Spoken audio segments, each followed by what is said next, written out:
week. Okay, we're going to start. Okay.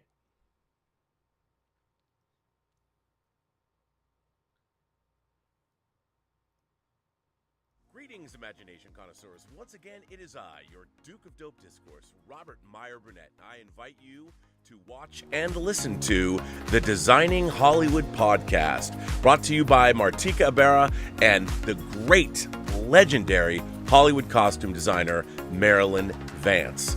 I am afforded the wonderful opportunity of co-hosting the show.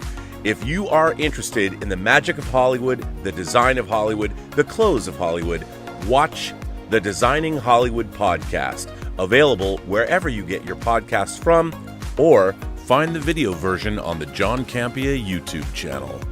That's right, the Designing Hollywood podcast. Why would you ever want to miss it? Especially if you love the movies.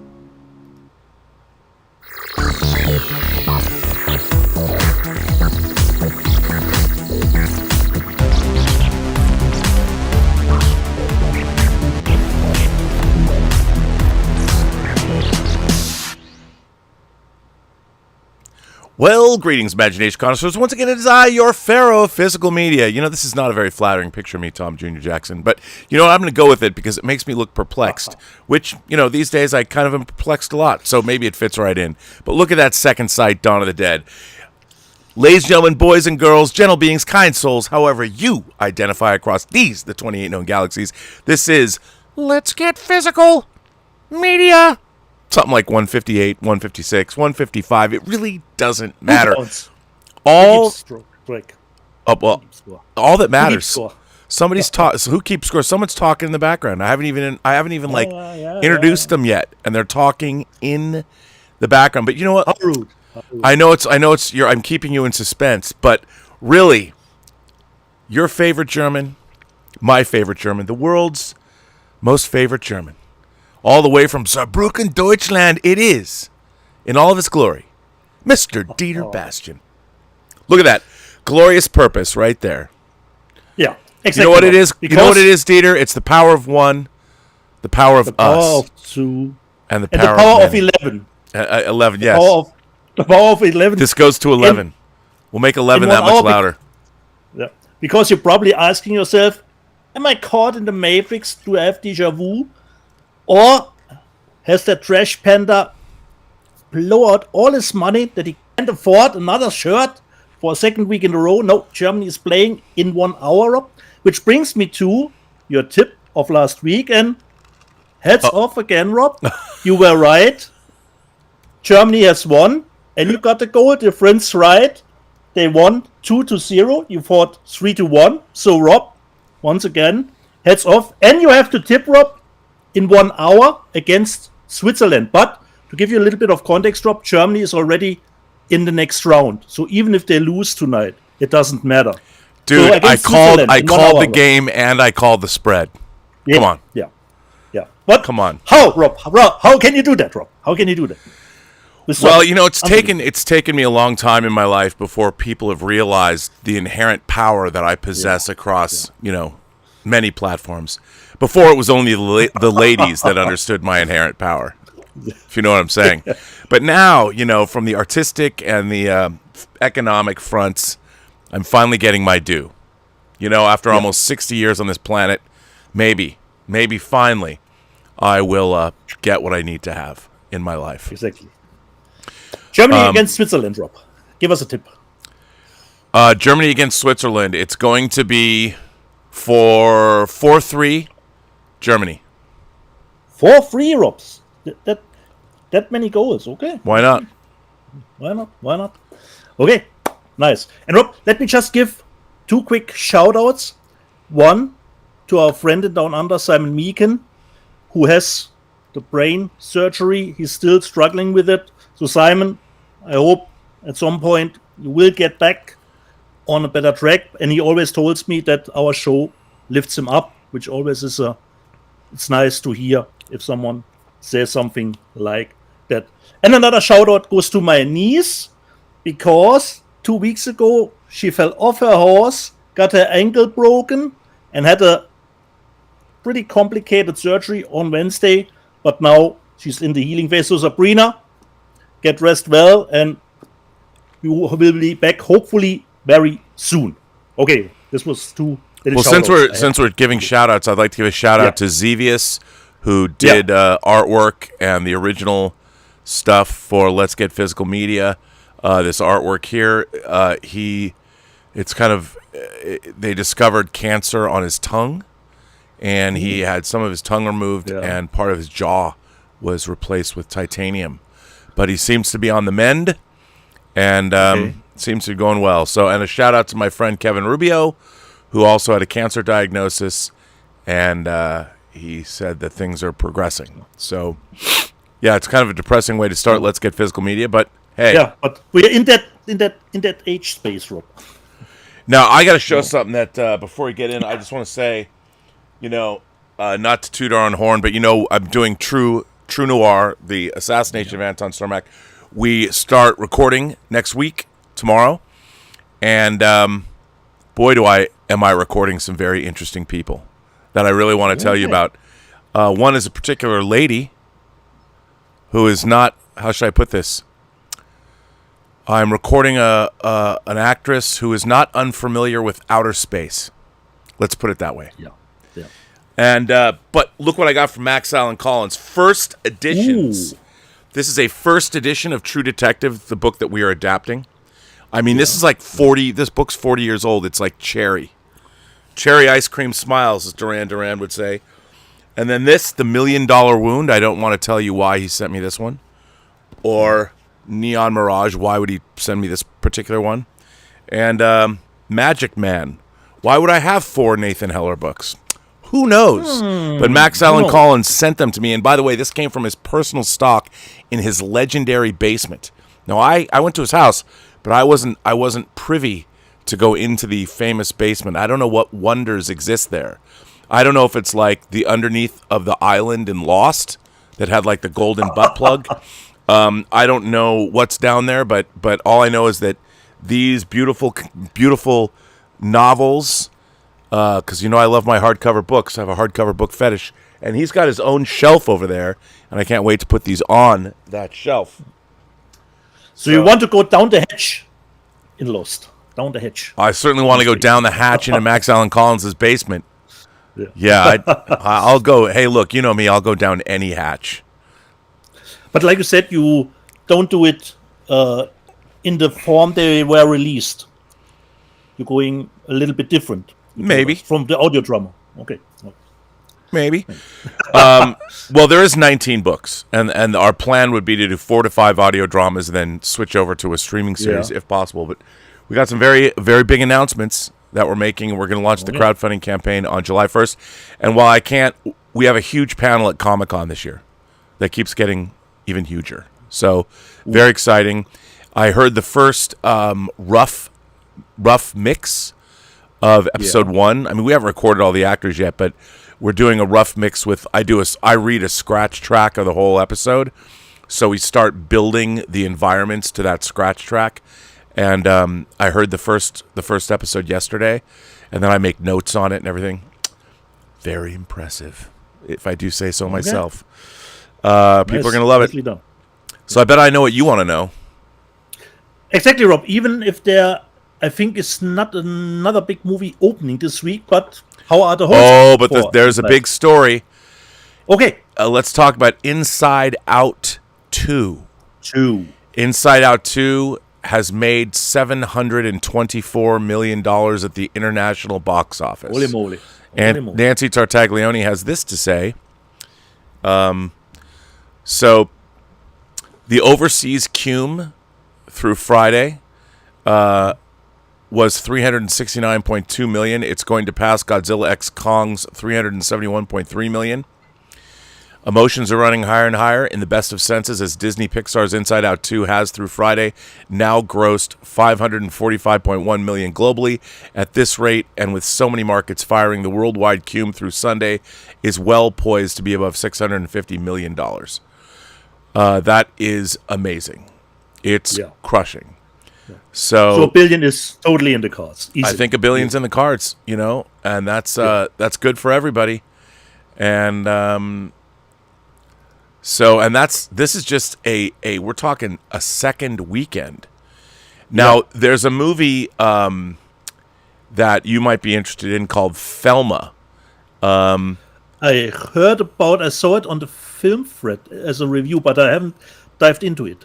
Yeah. A 90-year-old woman in her first role plays an action heroine, and with Shaft himself, Richard Roundtree, in his last performance. So, hey, come on, what's not to love? So here we go for the domestic box office here in the United States. If it will show up for whatever reason, why is it not? I have to say that I'm getting a little annoyed with all of the ads that are popping up lately. Yeah. So Inside Out 2 has made $355.1 million domestically. Insane. Yeah. That is insane. I mean, it truly is. By the way, Anthony D'Alessandro is reporting this for Deadline. Bad Boys Ride or Die. $146.9 million. Will Smith is back, baby.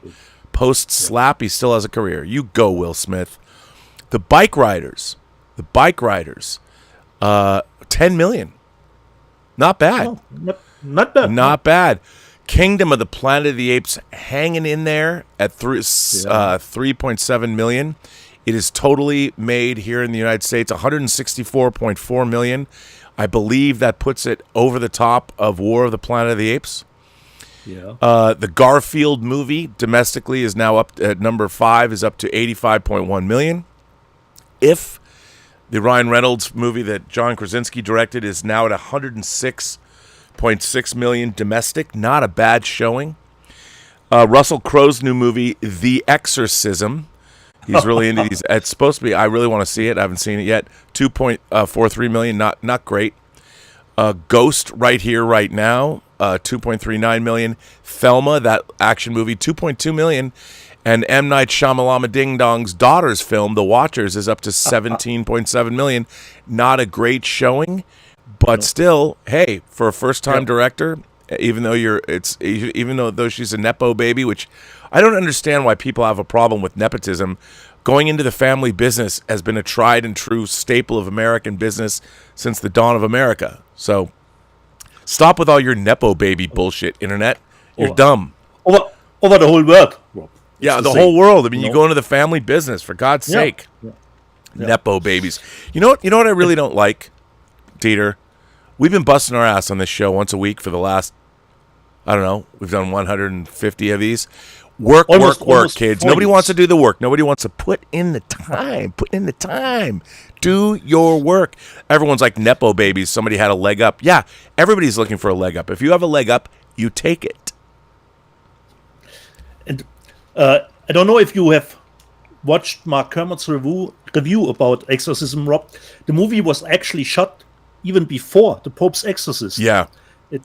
So did Mark Kermode like it? Not good. Not really. Oh. And I had no good things about it. But someone was clever and thought, okay, the Pope's Exorcist wasn't perhaps not that big hit, but was doing fine. So let's put Russell Crowe in another exorcism movie out and might work out. Who knows? Out of the drawer. Who knows? And Rob, I did send you a message, and we have to talk. And we don't have to talk about the coffee table. You know? That little movie that you did recommend to me. Watch it without knowing anything.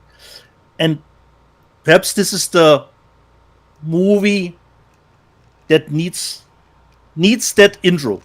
Don't watch anything. Don't read anything. Because for me, Rob, just from the picture, I would assume some supernatural stuff, you know. All of the supernatural horror, some curse which comes with the coffee table, you know, curse has to be lifted. No supernatural stuff at all in the movie. And I thought, Rob, I've seen it all. Seen it all? No, I haven't. You couldn't make this movie in America. No way. No way. Can you just imagine, Rob? how you would pitch that movie to a studio from the concept, from the idea. Has to be insane. No, has to be insane. Did you like it? And Rob, totally. But I get, Rob, this movie is not for everyone. This is not for everyone. No. And if someone would say it after 15 minutes, thank you, I have had enough. I will go my way. I will leave the theater. I would totally say, I can understand you. Because the movie delivers on that front, Rob, to set you in this position. What would you do? And for me, the total verisimilitude. Nothing in this movie was for me ridiculous, over the top, or, no, I wouldn't behave like that, or I wouldn't do that.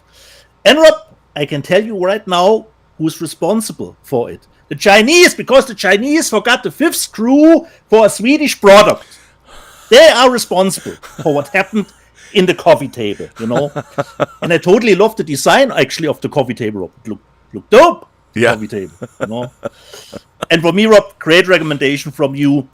And considering it's a Spanish movie, I would say we get a nice Spanish triple feature going with The Elderly, When Evil Lurks, and The Coffee Table. In that order, we have The Elderly at the start, then we would have When Evil Lurks has the most pacing, best tempo, and at the end, The Coffee Table, because I would understand if people after 15 minutes say, no, this far, no further. So for me, Rob, great recommendation. I keep my eyes open for I wouldn't steer you wrong. Of this. I will keep my eyes open for a Blu-ray release. And a shout out to the sponsor of this channel, Kino Lorber, because they sent it to me. Yeah. It wasn't until I wouldn't have not know about this movie if you haven't told me. I didn't know what it was. I'm looking at. Wait, I have the disc. It's right. So it's right here. And it comes from Spain. Cuts Cinephobia releasing. They sent me this DVD. Yeah. Now I had not heard of this, but you know what? What's really weird? Me neither. What's really weird about this movie is Criterion announced they're putting Repo Man out in 4K. Alex Cox's 1984 Repo Man, which big cult movie for me when I was growing up, loved it. But there's a scene in Repo Man where the actor Laurie Walter is talking to Emilio Estevez, and he makes the point that there are times in your life where suddenly you're made aware of something, and he says in the movie, someone will say shrimp or plate of shrimp, and then all of a sudden all day you just start hearing about shrimps or plates of shrimps, wherever you are. So when I got this disc from Kino, when they sent, I looked at it and then I watched it.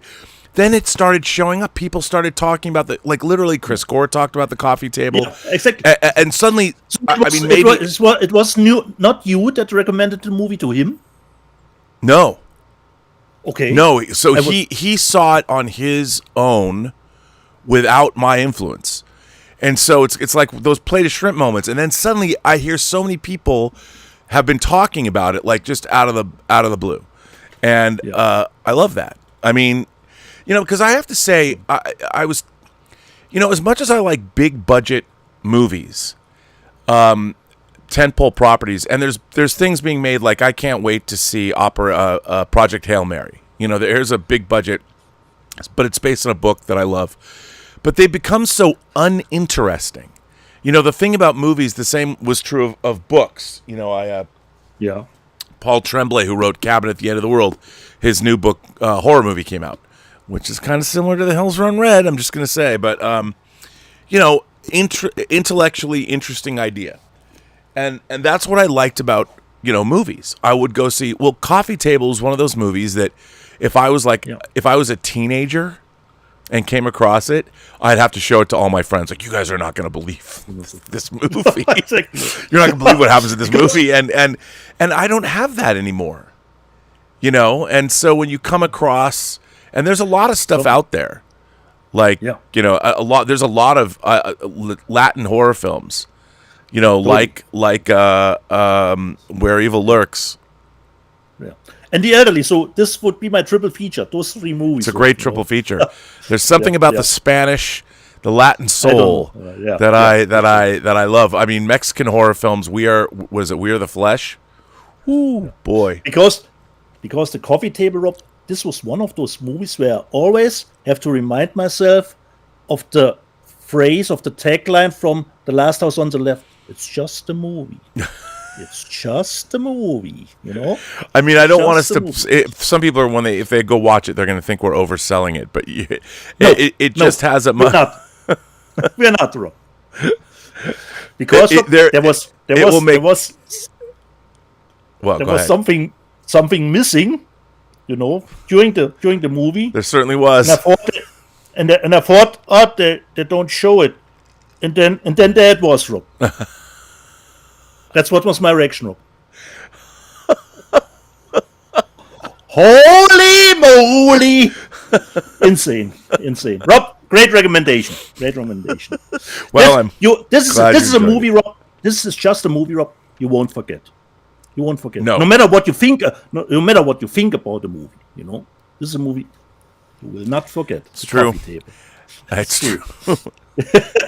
And speaking of the other bizarre movie that I saw this week, Rob, I don't know if you have a time. It is on Shudder, but I bought a Blu-ray. I saw Stop Motion. Oh, I've been dying to see this. I keep meaning to buy this, but I didn't. How is it? Awesome, Rob. This is the most Cronenbergian movie that David Cronenberg didn't do about stop motion, you know? Okay. It's about an animator who works on a stop motion movie. Totally bizarre. And I can't understand everything or dissect everything, but I still love it. Great sound design. So it's great that you get the 5.1 mix, not with the streaming service where Shudder only delivers, unfortunately, the stereo mix. So totally recommendation. Besides the coffee table, stop motion, Rob. Totally great movie.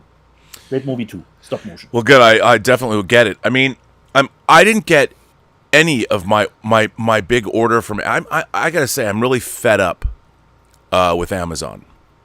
I used to never have problems with physical media up until about the last 3 or 4 months. 4 months. This year, 2024, suddenly something changed. I don't know if they're not getting where my Chinatown disc. They're out of stock. They didn't send me my Chinatown disc. Now, with my Conan, the 2-disc Arrow Conan set, it finally showed up months later. So I did order the UK special edition that comes with swag, which has been dispatched to me. I don't have it yet, but it doesn't have the 2 Jakes in it. Exactly, Rob. Exactly. Because I can show it, Rob. Because I have it where I have it. There it is. There I have it. So this is the German one, but this is identical to the UK one. And as Rob said, for people who want the 2 Jakes 2, have to go to America. Only in America you get the 2 Jakes in the same package. Which is absurd. But here you get the movie as a Blu-ray too. So, and of course, it's nice, but you know it's not Vinegar Syndrome. So you get the same cover. At least it was reversible, so I don't have the German rating on it. So the 4K and the Blu-ray, and let's just see what the swag holds for us. So if it were Vinegar Syndrome, you would get, of course, another cover artwork here for it. So here we've got poster. I used to work with the guy who painted that. Oh, okay. At Jacobs and Gerber. I know you get the Mr. Gitz. Yeah. Mr. Card, Gitz. then we have. Let me just see. What is this? I mean, this is one of my Grail discs. One of my most eagerly awaited. Look at that. You were looking for it forever. Save Our City. And Rob, considering the water trout story, is there much truth to that? Oh yeah. No, it was all based on. I mean, it's a fictional story, but all based on reality. Kind of like True Noir, the assassination of Anton Cermak. Yeah, totally fits the same. And some picture that's actually already was it, Rob? Oh wait, do I have forgotten something? Yeah, I forgot something. I forgot farmland. That's pretty cool. So at least I got mine, Rob. Yeah, that's the attitude we all have these days. I got mine. Fuck you. Yeah. but it depends on your personal preference if you want the 2 Jakes with it, or if you're just good with Chinatown as a Blu-ray. Well, I think that's the only time that 2 Jakes is ever going to come out. So I will. I just don't understand. I mean, they're just not making. And look, here's our, from Media Play News. We look at the percentage. I mean, remember, these percentage numbers change every week based on what's sold and depending on what came out in 4K. But 77.3% of the physical media that was bought the week of June 8th was DVDs compared to 8% of UHD. I mean, people need to understand that. It's wild. It can be coffee table's fault, Rob, considering the DVD purchases. That's hilarious. Now, Bill Hunt, our buddy Bill, over at the Digital Bits. Over at the Digital Bits, there's a new pact with distribution for physical media that's really exciting. Yeah. That he's got more details to talk about. It's only on his Patreon, so if you want to read, about that, go join the Digital Bits Patreon. But there's a lot of really interesting stuff about this new pact, this new releasing pact. I mean, look, I think that everybody knows that we are on the downslope of physical media, and I keep pushing it out. I mean, I would say by the end of this decade, it would not surprise me if physical media goes away by 2030. Maybe not entirely, but one of the real problems is the lack of players. We've talked about, I want to go buy a couple of players that I hope will survive me until the end of my days, whenever that may be. God willing, I can stick around for a while. But I see, even though we're getting an embarrassment of riches when it comes to, I mean, there's some great news this week of some amazing stuff coming out from all our favorite companies. So it's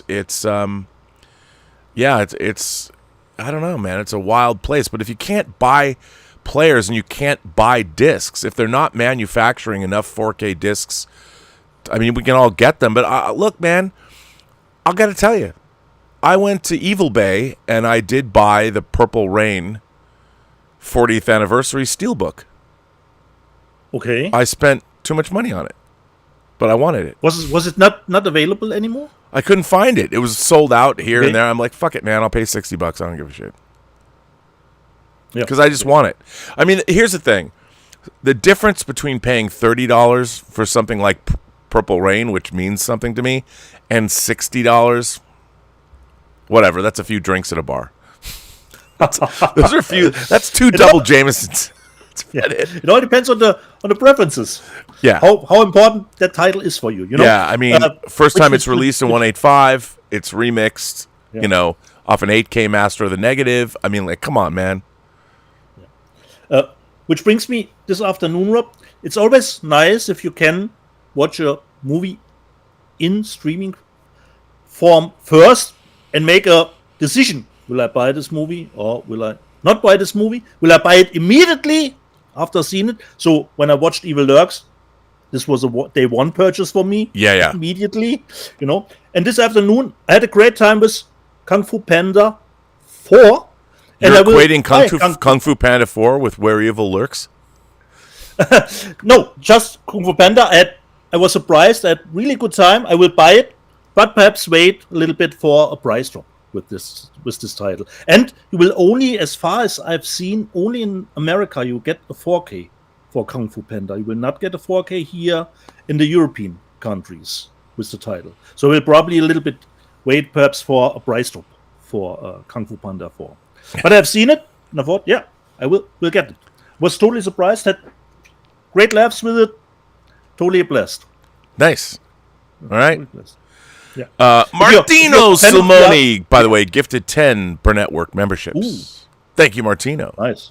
I have a Playmobil shelf. Dude, I got to tell you, the only reason I didn't was because I don't have I got to get new spotlights. Next week, I'm broadcasting. The Robservatory has really come together.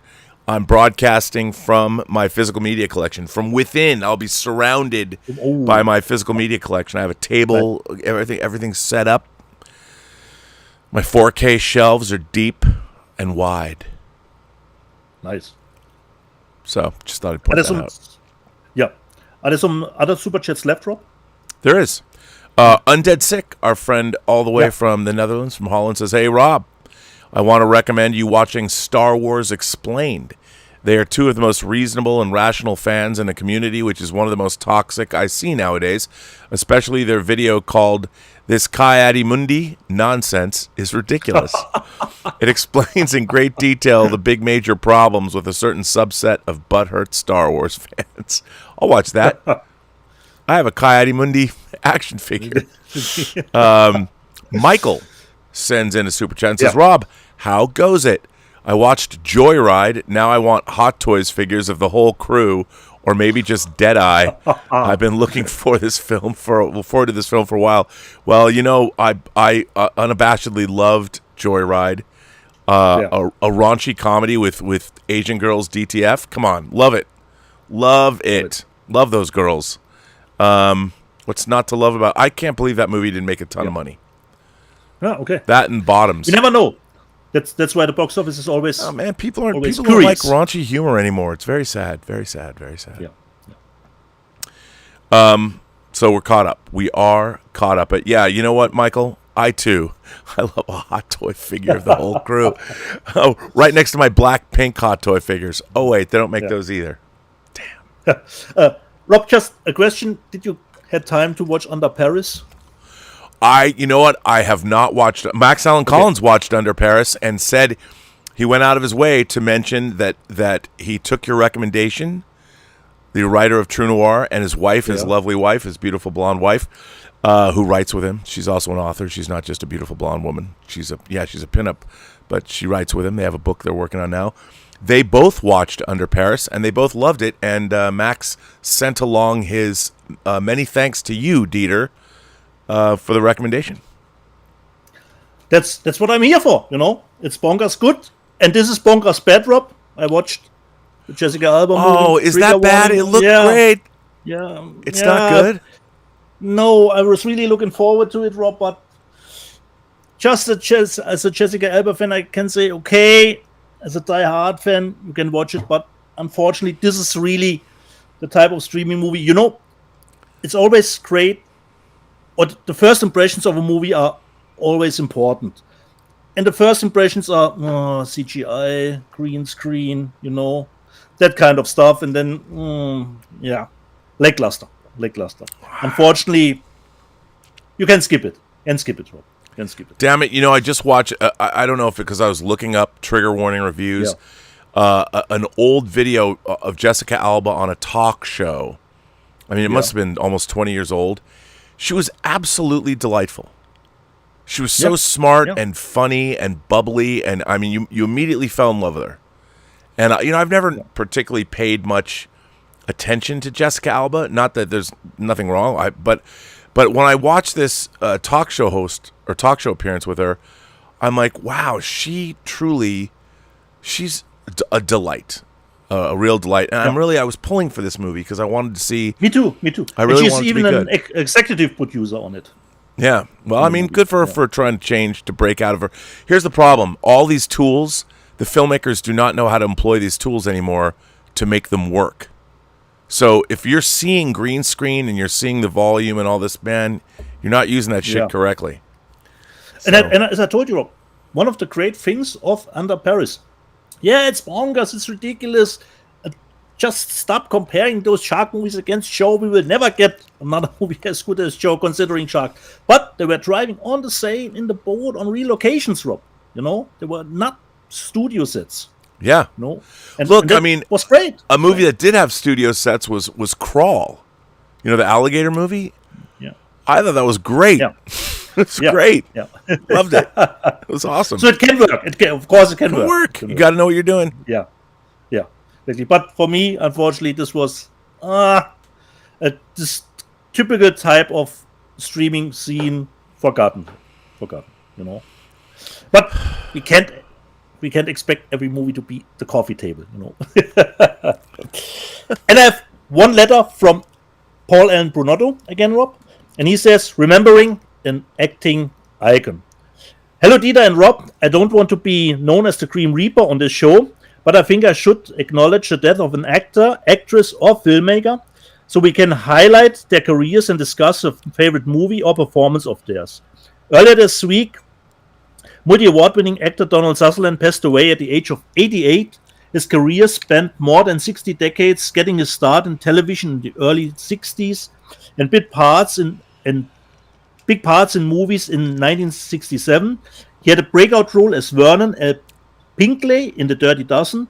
3 years later, he hit it big with 2 movie roles that put him on the map, Kelly's Heroes as Oddball and Mesh as Hawkeye Pierce, with other memorable roles in such iconic films as Clued, Steel Yard Blues, Don't Look Now, Day of the Locusts, 1900, Animal House, The Great Train Robbery, Invasion of the Body Snatchers, Ordinary People, Threshold, Backdraft, Buffy the Vampire Slayer. I totally forgot that he was in Buffy the Vampire Slayer. The Puppet Masters, Space Cowboys, Human Trafficking, 4 Hunger Games movies, Ad Astra, and so many other film and TV roles, including his current one, Lawman, Buzz Reeves on Paramount Plus. Would love to get more of his movies on Blu-ray or 4K. He will be missed. Paul Allen Brunotto. Nice Paul, but a nice age for Donald. You know, don't forget Wolfgang Petersen's Outbreak. Totally.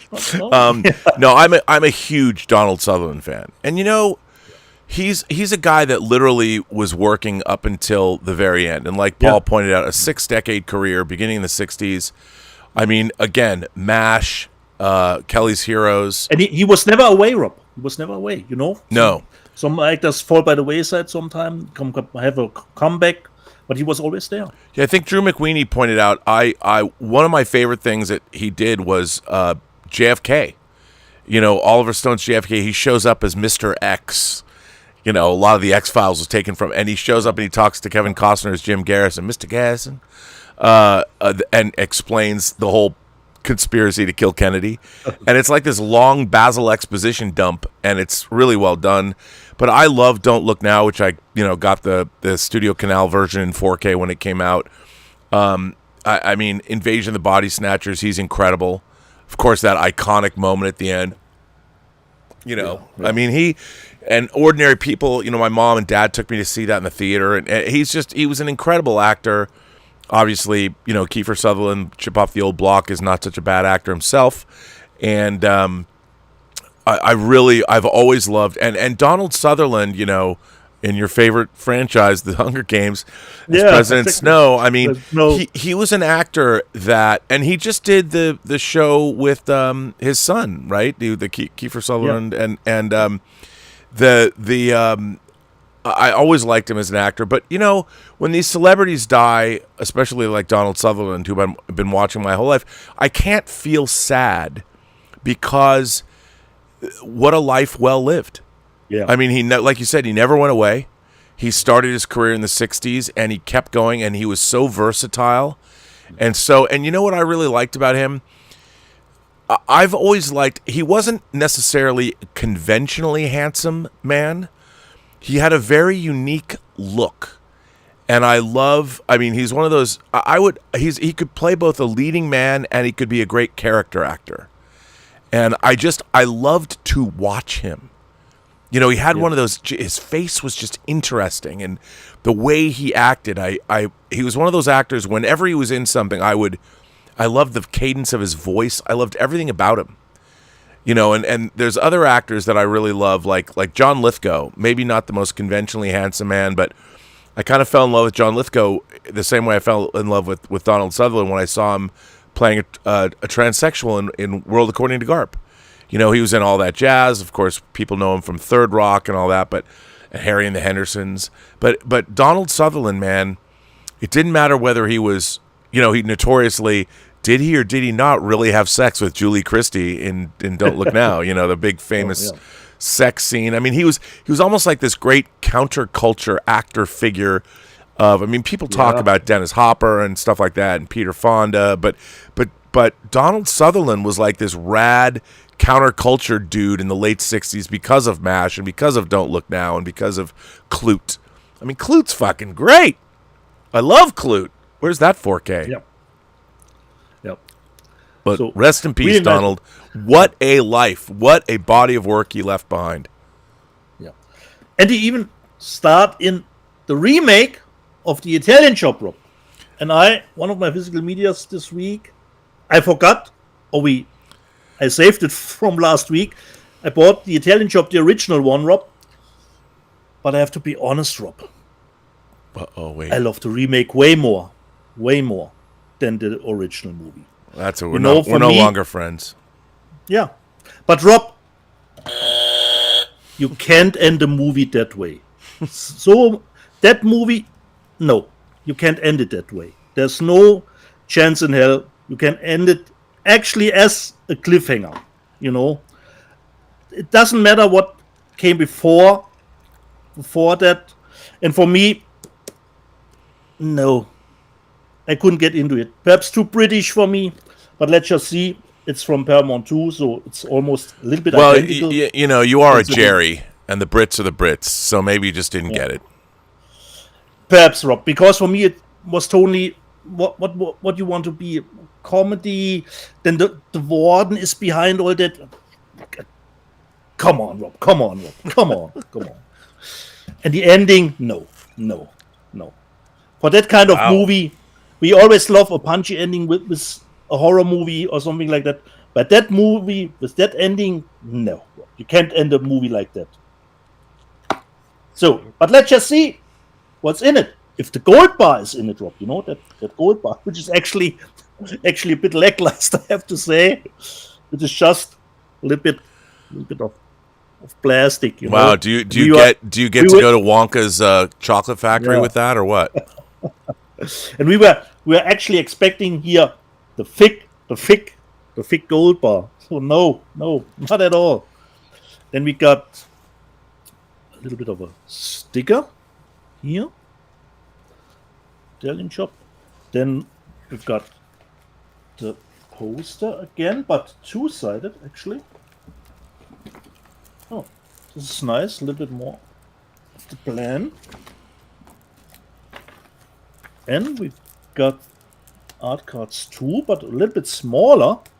Actually, we got some production notes. There's a little bit actually more in it than it comes with Chinatown. Oh, but it's just four-page production notes and some art cards, but really small ones. If I can get in the roll off here. So, rip.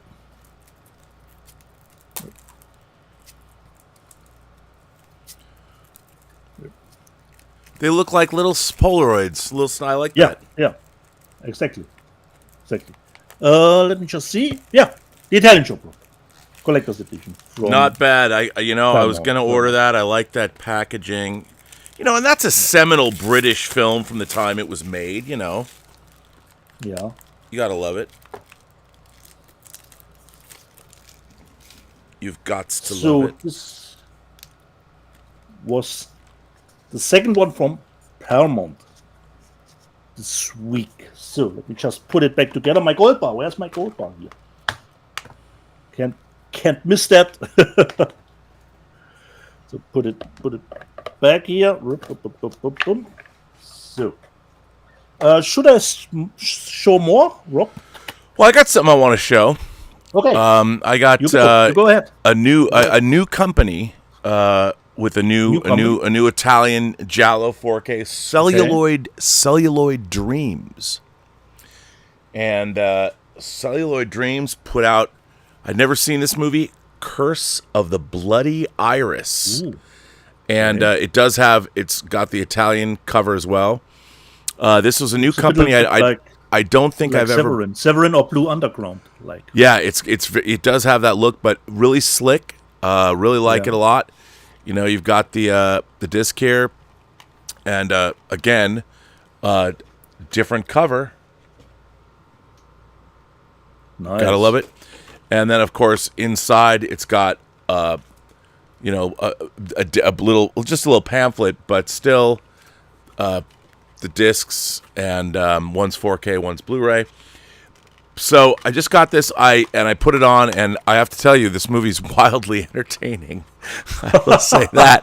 I really liked it, and that's all we want, Rob. That's all the transfer is incredible. But I would love to. I want to say that. So I ordered this directly from Celluloid Dreams from their website, dude. I want to say I ordered it on a Friday, and it showed up on Monday. The service. That's fast. I don't know if they're and if you order off their website. When I got it, I didn't realize this, but it came in this packaging. Yeah. And it came, I haven't opened these up, but a reproduction of the lobby card set. That'd be cool. And so they don't make lobby cards anymore. They used to make lobby cards, and lobby cards are usually 8 cards, and they would send them to the theater, and they would put them underneath the movie posters and stuff. But this is like a reproduction of the lobby card set. I haven't cracked this open, but this was an extra perk if you bought directly off their website.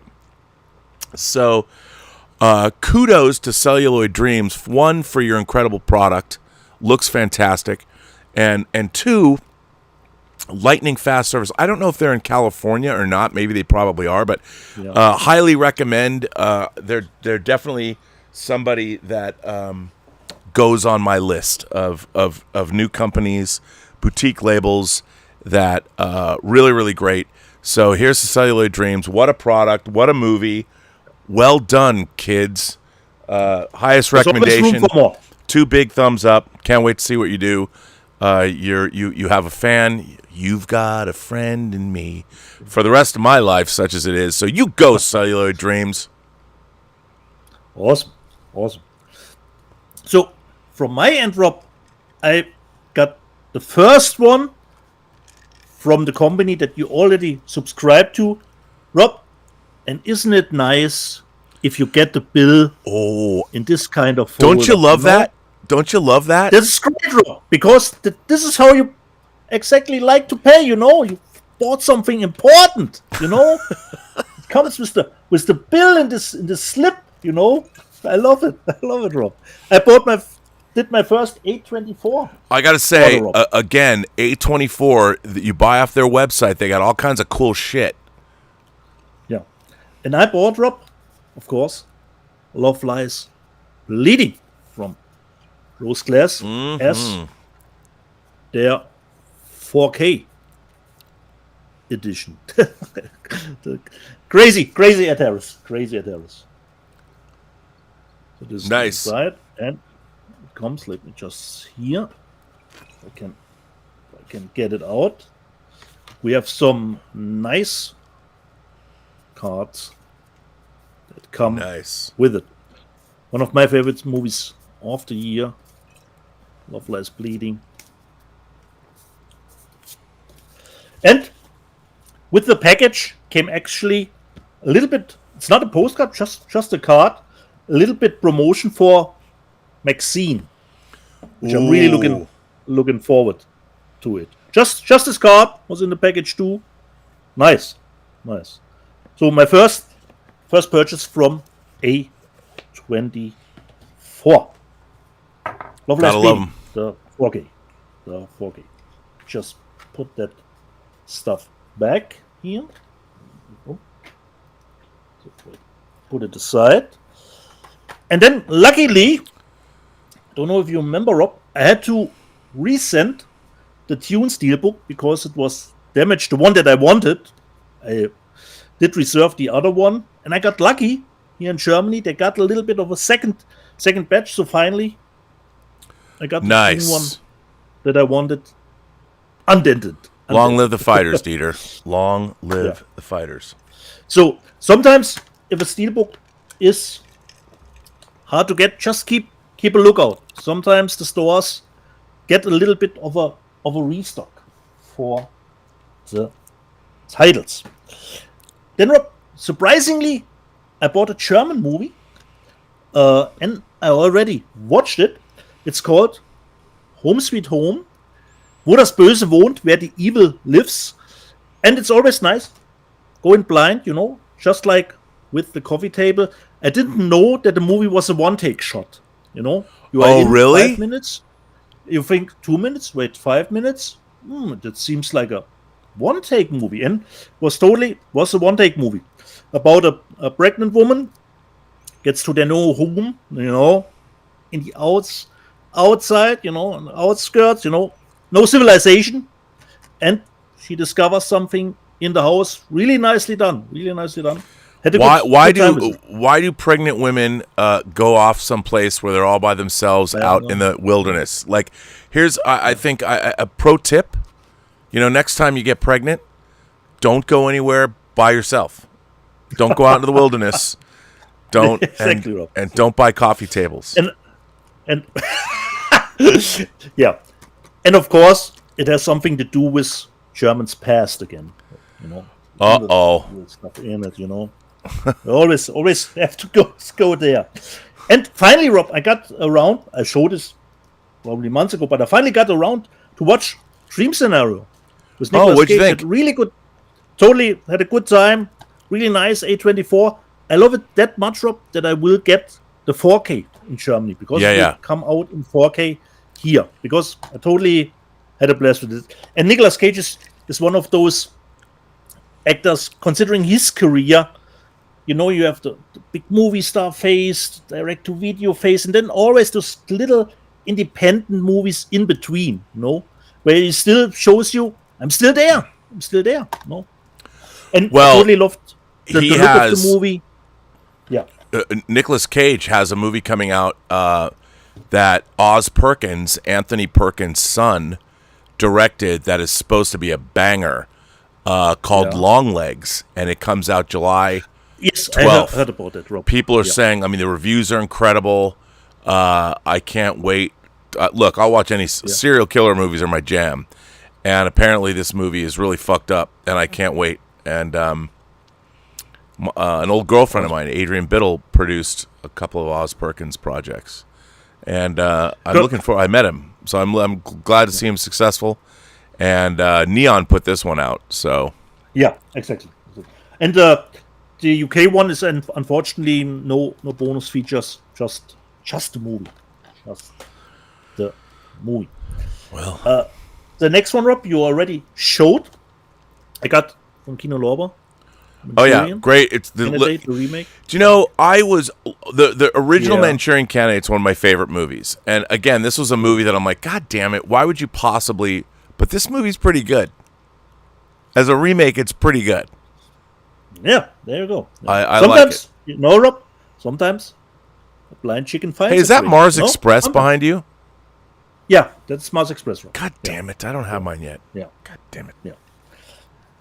And a double dipping, Rob. I already had the Italian Steelbook, but I thought, since I quite enjoyed the movie, I wanted to get the English version too because of the title cards, and it comes with a Dolby Atmos track, so I bought the UK one, just a normal standard MRA for Michael Mann's Ferrari. Yeah, I gotta get that. So, and it is just the 4K. But it comes with bonus features, and it has a Dolby Atmos track, while the Italian version has a DTS 5.1 mix. So I thought, okay, I will get that. So is that the German version? Extension. No, this is the UK one. Okay, UK. I gotta get that from UK then. UK. From the UK.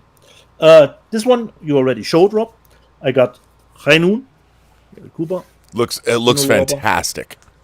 That's great to hear. That's great. I mean, Kino Lorber, our patron saint, they're killing it. They're putting out such good stuff, man. Yeah. And I don't know, Rob, if you will get it. I hope you will get it. I got from Arrow. Even if I already own the German Blu-ray, I got Night Siren from Arrow. The reversible cover artwork is the same that the German had. And it comes, let me just see, with, as we are used to, when it comes to Arrow, with a nice booklet for the movie. And it comes with the poster for it. A little bit. We're burning hot here. And this is the cover. I Nice. know the movie. So good. Night Siren. Slovakian. Considering the language. So just put it back. Night Siren. And then the other one from Arrow this week. For me, I always have to fill out gaps, movies that I haven't seen. I got The Long Good Friday. It's Bob Hoskins. I got this version, reversible cover artwork, as we know from Arrow. And the same with it. The booklet with it. But this was, I think, the US one. It only came out, I think, in the US from Arrow. Always have to look it up. It will come out on both ends, because sometimes we know US releases from Criterion, the UK is from Arrow. So The Long Good Friday. And the last one, last week, Rob, we had always talk a little bit about The Wandering Earth and the whimsical, and how far you would go. And this one functions, Rob, as a movie which is bonkers, whimsical. I already showed the first one of Alienoid, a Korean sci-fi fantasy time travel. I mean, I've seen the first Alienoid. I have not seen the sequel. Oh, okay. But I will go. Look, Mr. Verisimilitude here. Yeah. However, I do like when the whimsy's done properly. Yeah. And only the Asians can do it. Look, that's why I like Space Battleship Yamato, because only Matsumoto Leiji, when he started putting up sailing ships in space or Message from Space, which is coming out, Alienoid works. Now, who put that out? That looks like a great. It's from Cape Light, Rob. Oh, it is. Okay. Wow. From Cape Light, so it comes actually. But I bet it only has German subtitles, shit like that, right? No, Rob. It has English subtitles too. Subtitles too. So this is the first one, and I got the second one because, Rob, if you have seen the first one, they left you on a cliffhanger. Yeah, they did. I have not seen that one yet. So, wow, those are great. Those are great packages, man. Goes in the same direction. Whimsical, totally bonkers. But I had a good time with both movies. You have sci-fi, time travel, fantasy, everything thrown in the kitchen sink. And sometimes it works. For a viewer. And Alienoid, unlike The Wandering Earth, works for me. So this is how it look both. And the second one, the story is complete, Rob. Because I was fearful with another cliffhanger. So I would hope they wouldn't do a trilogy. So the second one... It's a nice set. It's pretty good. But those are only Blu-rays, right? They're not 4K. No, Rob. They are 4K and they are? Blu-ray always. God damn it. You have the 4K. I have to get those, man. And the Blu-ray. Both. Both are featuring Blu-ray and 4K. So this was my haul, Rob, from this week. Well, to be honest, I mean, I did not get that much this week. Okay. I only got that one disc, and then I got a package again from Kino Lorber, and it's basically their Pride Month package, which is all good. So at first, it seems like I did get Monk season 7. You're ahead of me again, Rob. God damn it. God bless you, Kino Lorber. We are finally coming to an end with the Monk, Rob. But I have to say that Kino Lorber, between Kino Lorber, Warner Archive, we're going to talk about the news, but Indicator, my classic film collection is definitely growing, and I have to say I'm really enjoying it. Movies I haven't seen, movies 30s, 40s, 50s. Kino Lorber's Raoul Walsh Teresa Wright and Robert Mitchum, Pursued. These are all Kino Lorber. Veronica Lake, The Hour Before the Dawn. I mean, I can't wait because I'm going to spend my latter years watching all these cool things. Robert Cummings, Peter Lorre in The Chase. And by the way, all of these have O-rings. Some of them probably have reversible sleeves. I haven't opened them yet. Yeah. And Alan Ladd and Veronica Lake in Saigon. These are classic films. I love having this because I feel like I'm building up an arsenal of classic movies that I've never seen. So when I'm close to death, I can just sit down and delve into cinema history that I know nothing about. So I'm really looking forward to that. And then they also sent me, their foreign film. First of all, the Ernst Lubitsch collection, Anne Boleyn. Anne Boleyn, right here. I haven't seen this, so I've got all these silent movies coming out. And of course, there was a lot of controversy when they cast. I mean, in terms of a wife of was it Henry V, Henry VIII? And Emil Jannings is in this. Wow. So tragic story. Second wife of Henry VIII. So there you go. Henry VIII, man. Henry VIII is in the air and everywhere because I think Jude Law's playing him. Dude, I think I heard a disgusting story about so the new Henry VIII movie that hang on, let me find the name of this because I got to tell this. Yeah. This story is wild. Some nice drama. Henry VIII. I think it's Jude Law. I want to make sure. Let me get this right. Yeah. Okay, yeah. So is it so Firebrand, it's called Firebrand. It's about Henry VIII. So Henry VIII was like disgusting. His body was like being consumed by syphilis, and he smelled terrible, and people could smell him from rooms away. But yet he had this voracious sexual appetite. So when Jude Law was playing this part, he went to a perfumery guy, like somebody who made a scent, and asked to have the most disgusting scent possible made for him. This is a true story.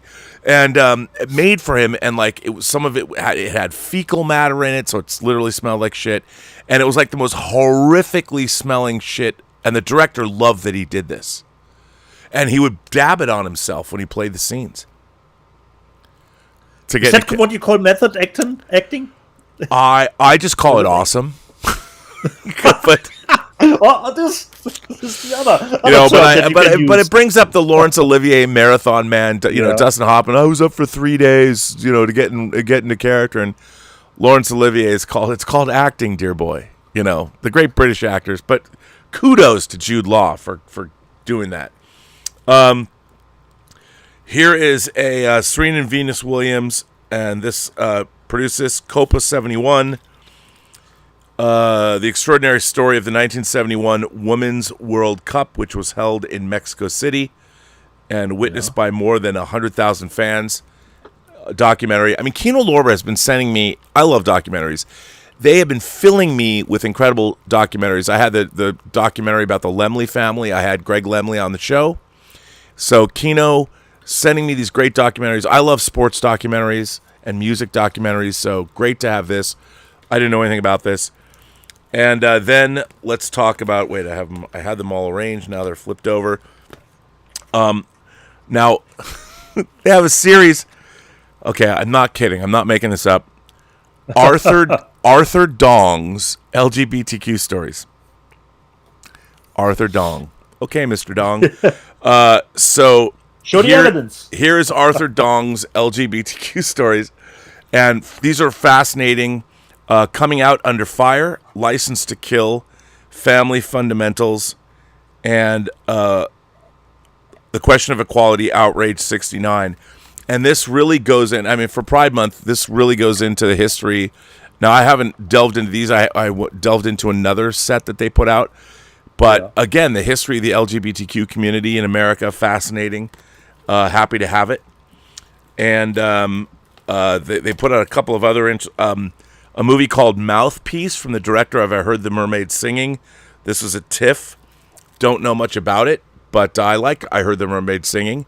So happy to have this. Again, this is kind of their Pride Month releases, which pretty neat.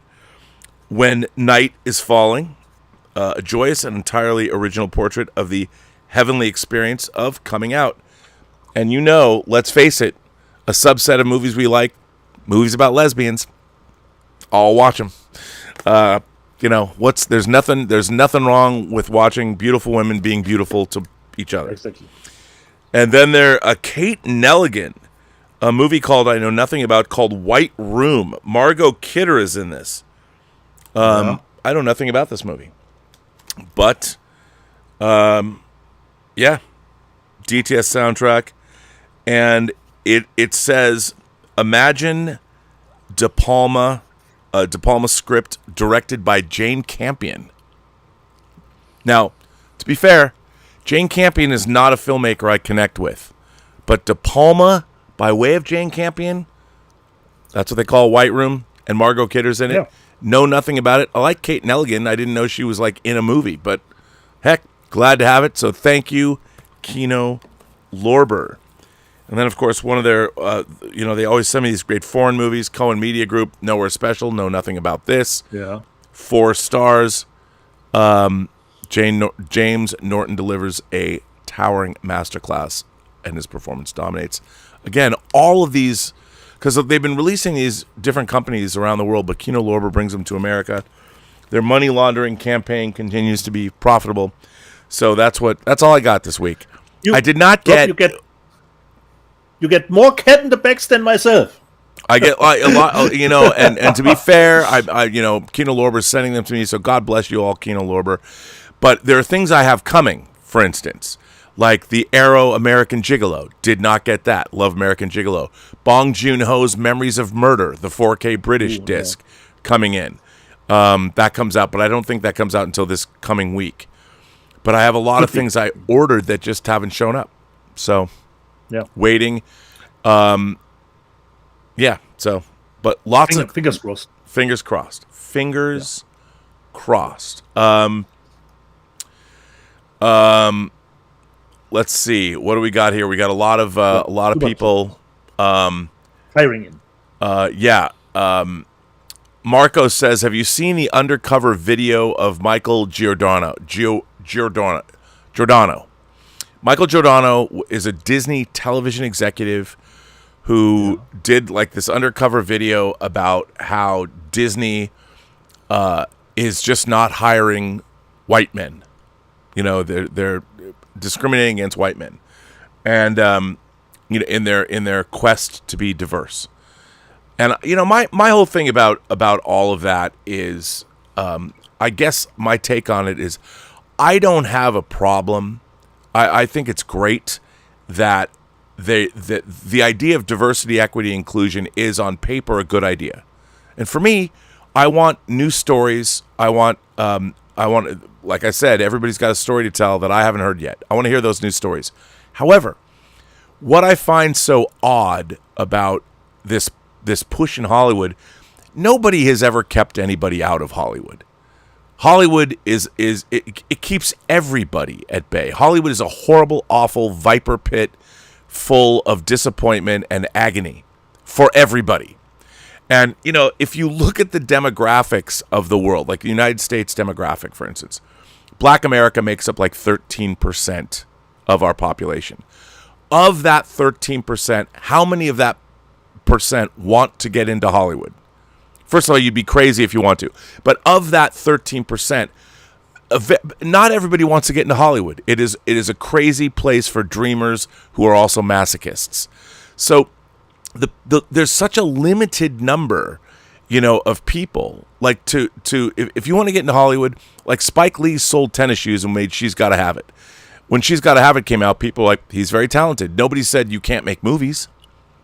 Anybody can go out and make movies, and you can make your own way. Anybody can make their own way. This idea that, there's all this discrimination, I think is weird, because I've worked in this business for 36 years, and I've worked with all kinds of people, and my experience, especially in production, has been that it's pretty diverse.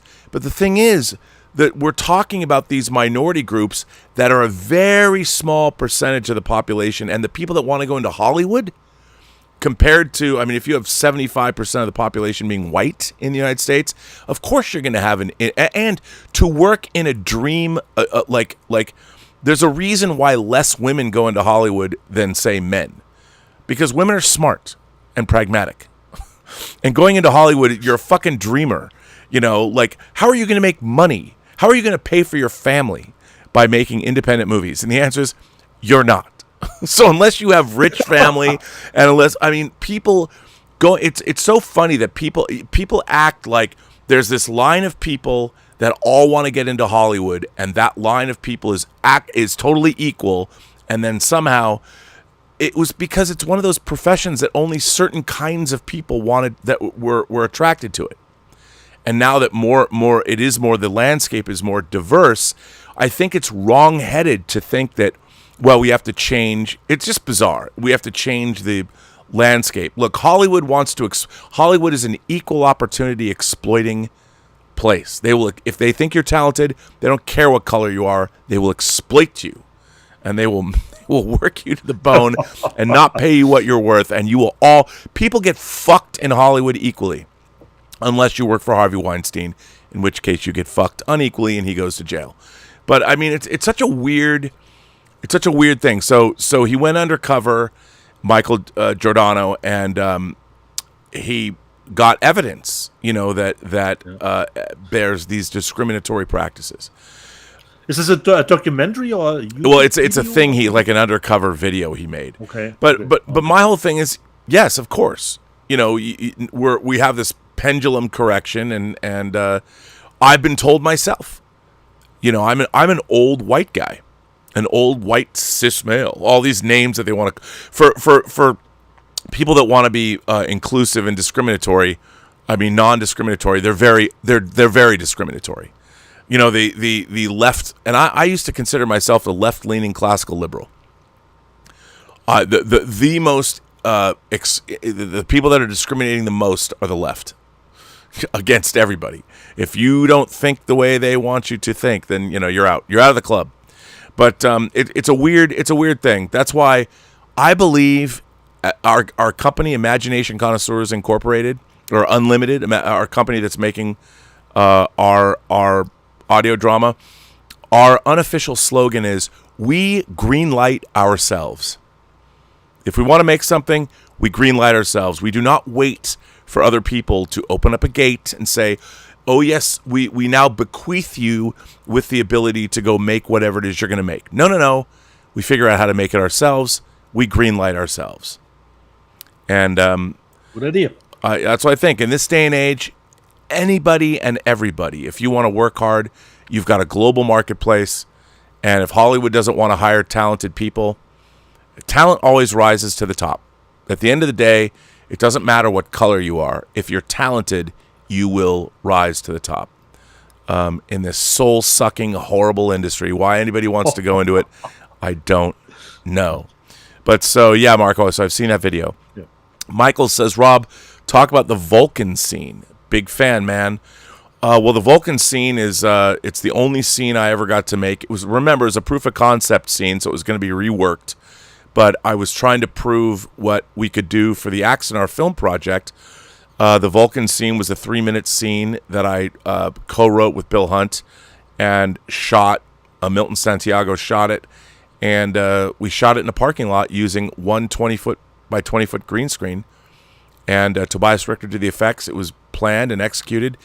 And next month, it will be 9 years old, 9 years since it debuted. And yet, that was the last thing that Axanar ever finished. So there you go. Cool. King Tannic, by the way, Israel King Tannic, a new episode of the Otaku Experience drops today at 3 o'clock. Everybody tune in. Great to see Israel back. King Tannic wants to know, he wants to know, what are our favorite pastas? Do you have a favorite pasta? Every pasta is my favorite pasta.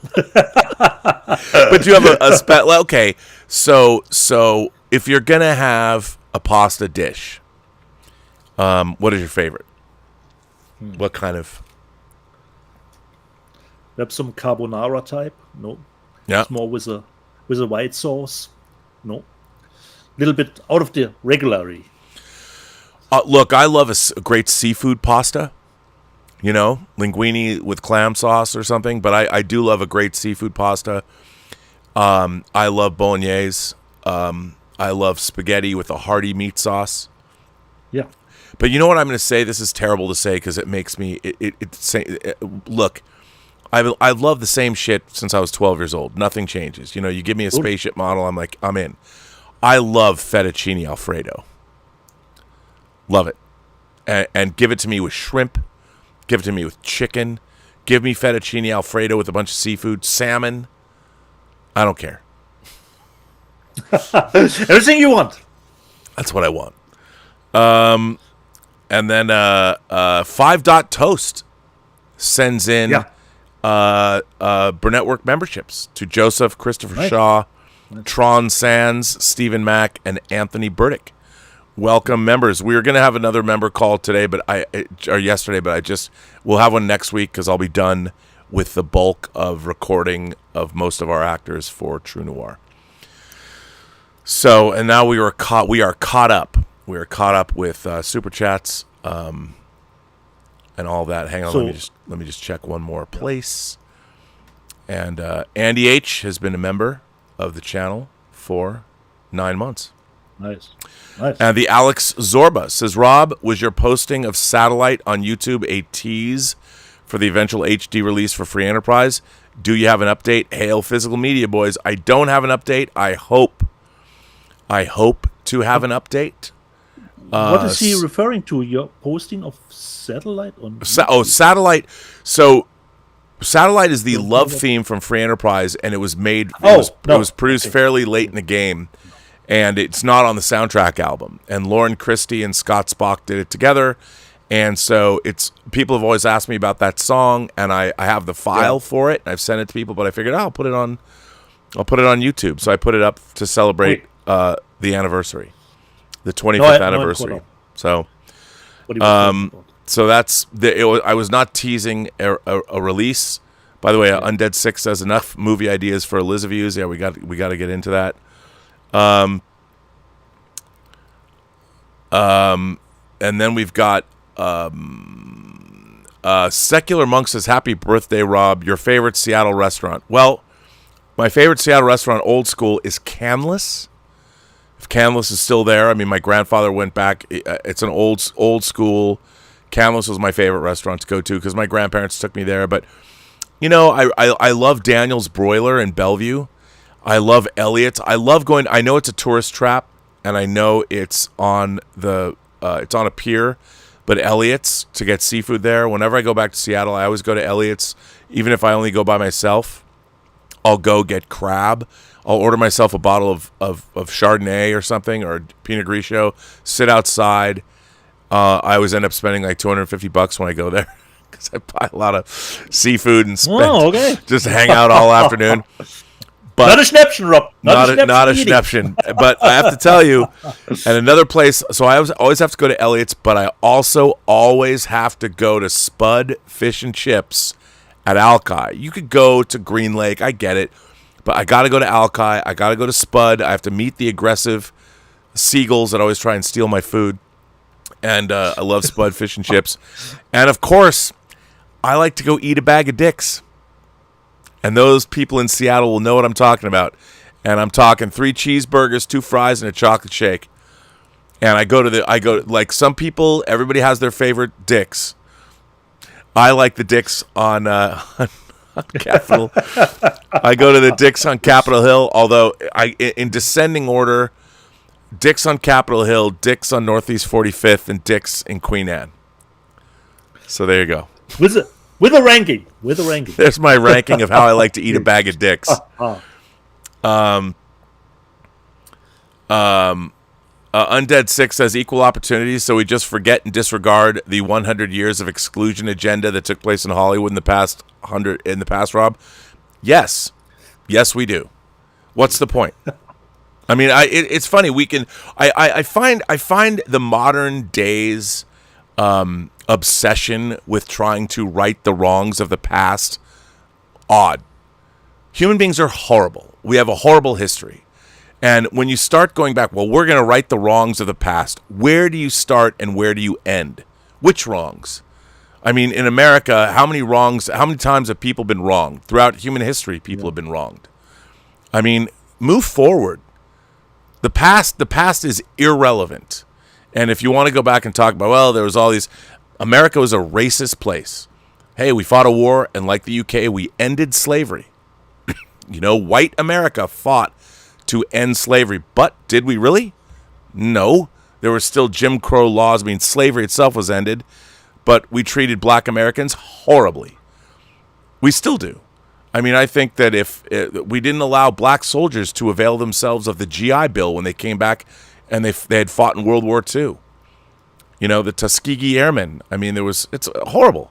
But what are we going to do? Try and right the wrongs of the past? You can't. Trying to getting all caught up in trying to right the wrongs of the past is absolutely a futile exercise. A lot of people get caught up with the past. I get it. The past is the past. Always look forward. I mean, like Noah Cross in Chinatown says, Rob, for the future. That's right, Mr. Gitz. I mean, I think that we are all obsessed a little bit with righting wrongs, or to me, it's like I don't care. I don't have beef with anybody. I'm always moving forward because the past, it's the future. And to quote Criswell, it's where you'll spend the rest of your lives. I think that worrying about the discrimination of the past, I mean, my God, where are you going to go? We are all horrible to each other. Yeah. So definitely. Move forward. Make something cool. To the news, I would say. The news. We got some banger news. Yeah. Really great news this week. First of all, Criterion. Ooh, Criterion came in hot. First of all, in 4K. The Long Good Friday. Yeah.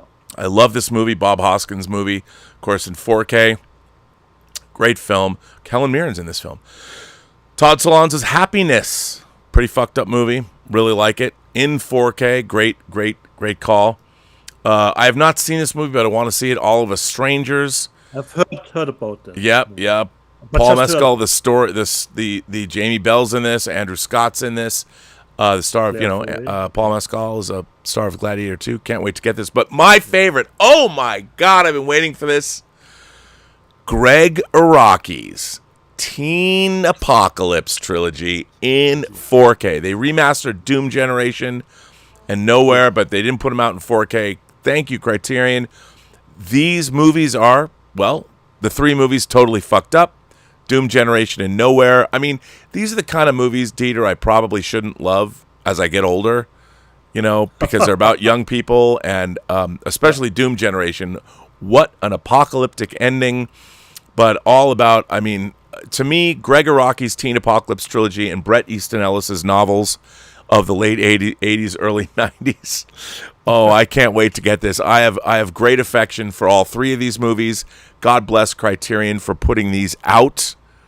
Very excited. I was already happy with the Doom Generation Blu-ray release. Yeah, I mean, that came out. That's, I never got that Blu-ray release because I figured they'd put this out in 4K. So you're clever on that front. But that's one of my Doom Generation DVD is right over there, and I'll be happy to see it go away. So you go, Greg Araki. Not since Whit Stillman's box set from Criterion have I been this excited. Boy, is this... I mean, not for everybody, but what can you do? And then, of course, Alex Cox, 40th anniversary, celebrating, by the way, Criterion is also celebrating its 40th anniversary this year. Repo Man, 40 years old, putting out Alex Cox's Repo Man in 4K. I love this movie. I saw it when it first came out. Can't wait to get this in 4K because I'll never have to buy it again. So Criterion with those 5 great releases. You go, Criterion. Good for you. Then we've got Observe and Report. I like this movie. Coming out from Shout, from Scream Factory, Shout Select. Strange choice, actually. It is. Just from Shout Select, for me, wasn't expecting this as Rogan movie, Because I have that. It came out from Sony back in the day, I believe. Totally. And again, I'm excited. It's a cool title to put out. Yeah. Now, okay. Unexpected choice. Unexpected choice. Now, okay. There's a company called Deaf Crocodile, and they restored that animated film. This Bubble Bath, I think. This movie, Adela has not had supper yet. I've never heard of this movie. Okay. Adela has not had supper yet. Within the bizarre flower lies a huge enigma, muses Nick Carter, America's greatest detective, called to Prague to investigate the case of a missing dog, and instead winding up in the jaws of a giant carnivorous plant controlled by his old nemesis, the gardener. In Czech directors, I can't even pronounce his name, Oldfitch Lipsky's beloved cult hit. Shop of Horrors. It's got a Little Shop of Horrors vibe to it. I got to tell you, I saw this trailer and I am in. Deaf Crocodile. Ooh. I don't know much about Deaf Crocodile, but everything they do seems to be interesting to me. Their restorations look great. I can't wait to get this. Yeah. If you watch the trailer, I think, you know what? Why don't I put the trailer? I'll put the trailer in the live chat so people can watch this. I watched this trailer and I'm like, oh, I'm in. I mean, I love that. And it's from the company that put out Bubble Bath. I think they did Bubble Bath. Okay. But there you go. Watch the trailer because it looks beautifully filmed and it looks like it's a lot of fun. So I don't know anything about this other than the fact that I want to see it. Now, Imprint, all the way down in Australia, they're doing their Tales of Adventure Collection 4. Now, Max Allen Collins gave me one of their collections, which is great. But what I love about this is it's all crazy 50s sci-fi. Zombies of the Stratosphere, King of the Rocket Men, Flying Disc Men from Mars, Invisible Monster, Radar Men from the Moon, Commando Cody, the mysterious Dr. Satan. My God, what a dream come true. What a great set. Can't wait to get it. Very excited. And then they're putting out Voyage of the Damned, which is another movie that I've always enjoyed, which is cool. Didn't expect to see this. But then the real banger, a new version of Capricorn 1, and they're putting out two versions. I don't think I knew that there even was an extended version of Capricorn 1. I love Capricorn 1. I saw it in the theater in 1977 when it first came out. Obviously, this is about a faked mission to Mars, which I love. So Imprint's putting it out. You go, Imprint. I'm definitely going to pick up all three of these. What great titles. And the other version is the somehow title robbed director's cut, producer's cut, or I don't know, man. I mean, I believe that I've only ever seen one version of Capricorn 1. Yeah. And I mean, let's see. Let me see what it says here. Audience favorite. This limited edition 2-disc hard box, which I love because they did that with the Warriors, includes both the original theatrical cut and the rarely seen 129-minute extended cut, both in HD, 500 copies only. Okay. Holy shit. Extended cut. I don't know what that means, but I want it. Where did they found that cut? I don't know. Don't know. Must own it, however. Must own it. Nice. Very cool. Then we're going to jump over Indicator, over Powerhouse Indicator in the UK. Fred Astaire and Rita Hayworth in You'll Never Get Rich. Again, these classic films are doing it. An Indicator, their transfers are beautiful. And songs by Cole Porter. What's not to love? And then they're putting out Marlene Dietrich and Fred McMurray and The Lady is Willing with Baby Corey. The Lady is Willing. Of course she is. Again, why not? Who doesn't want to have that? Then Sylvia Sidney and George Raft. And by the way, interestingly enough, George Raft is a character in our audio drama. You and Me, directed by, of course, Fritz Lang.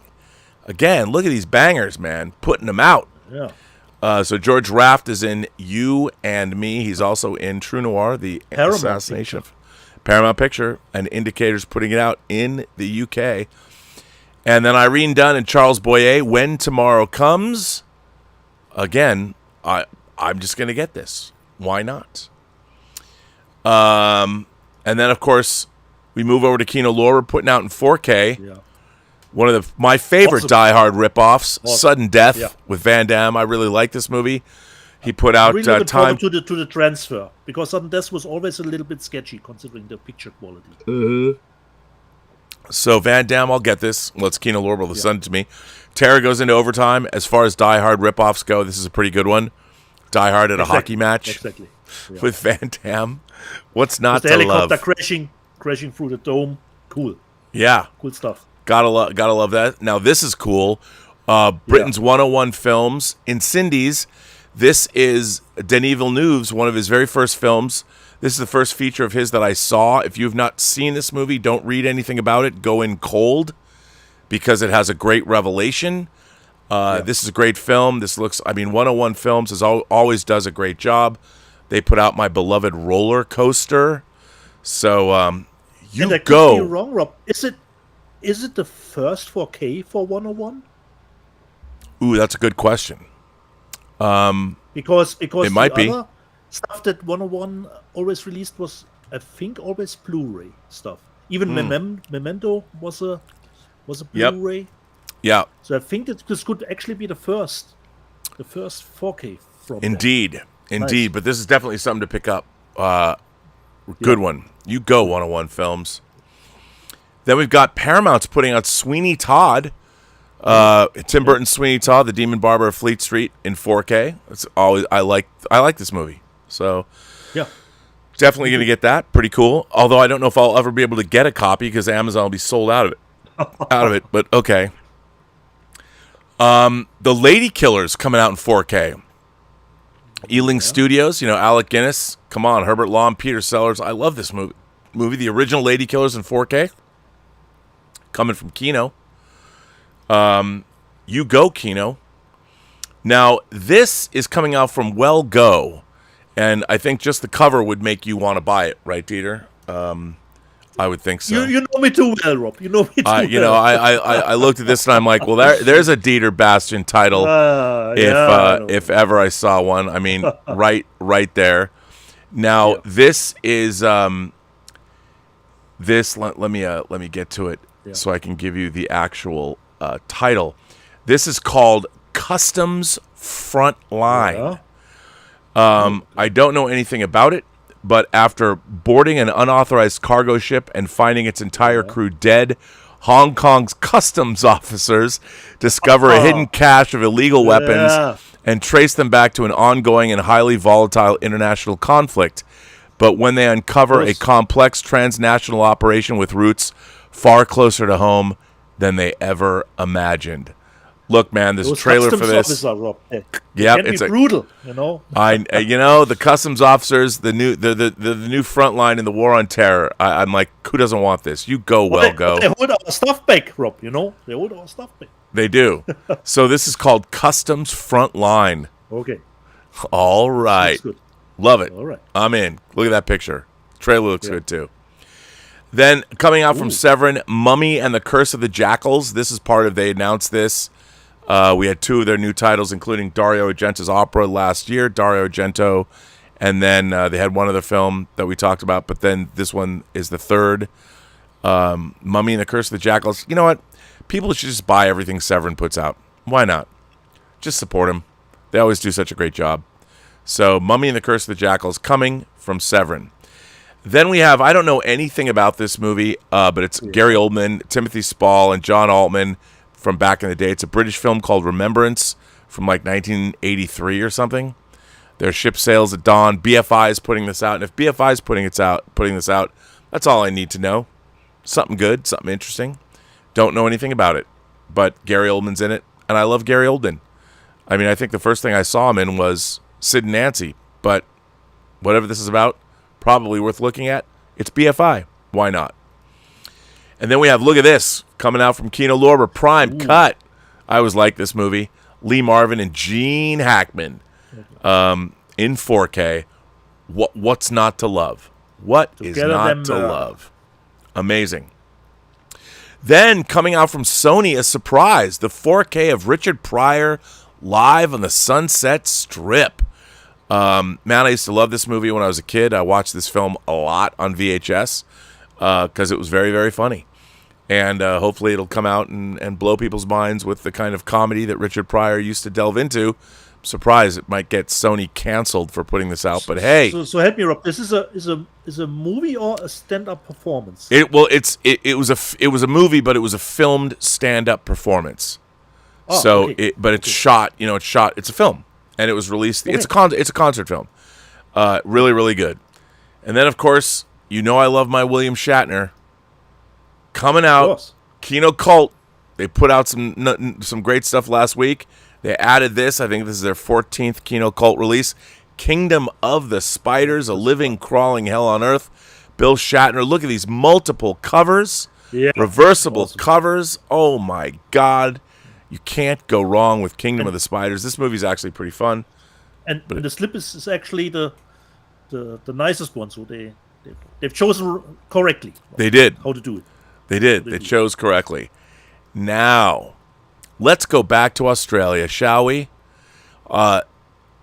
Umbrella announced 5 titles for October, I guess? Yeah. Wow, bangers. First of all, Triangle. I don't know if you've ever seen this movie. Oh, how awesome is that? You've never seen that, Rob? I have seen it. I own it. I love this movie. Look at this package. Just as unexpected as the Seth Rogen movie, I never expected Triangle to get another release. New release. Especially not like this. Very, very cool. Great. You go Umbrella. Great. And then The Isle. This is an Asian film I don't know anything about.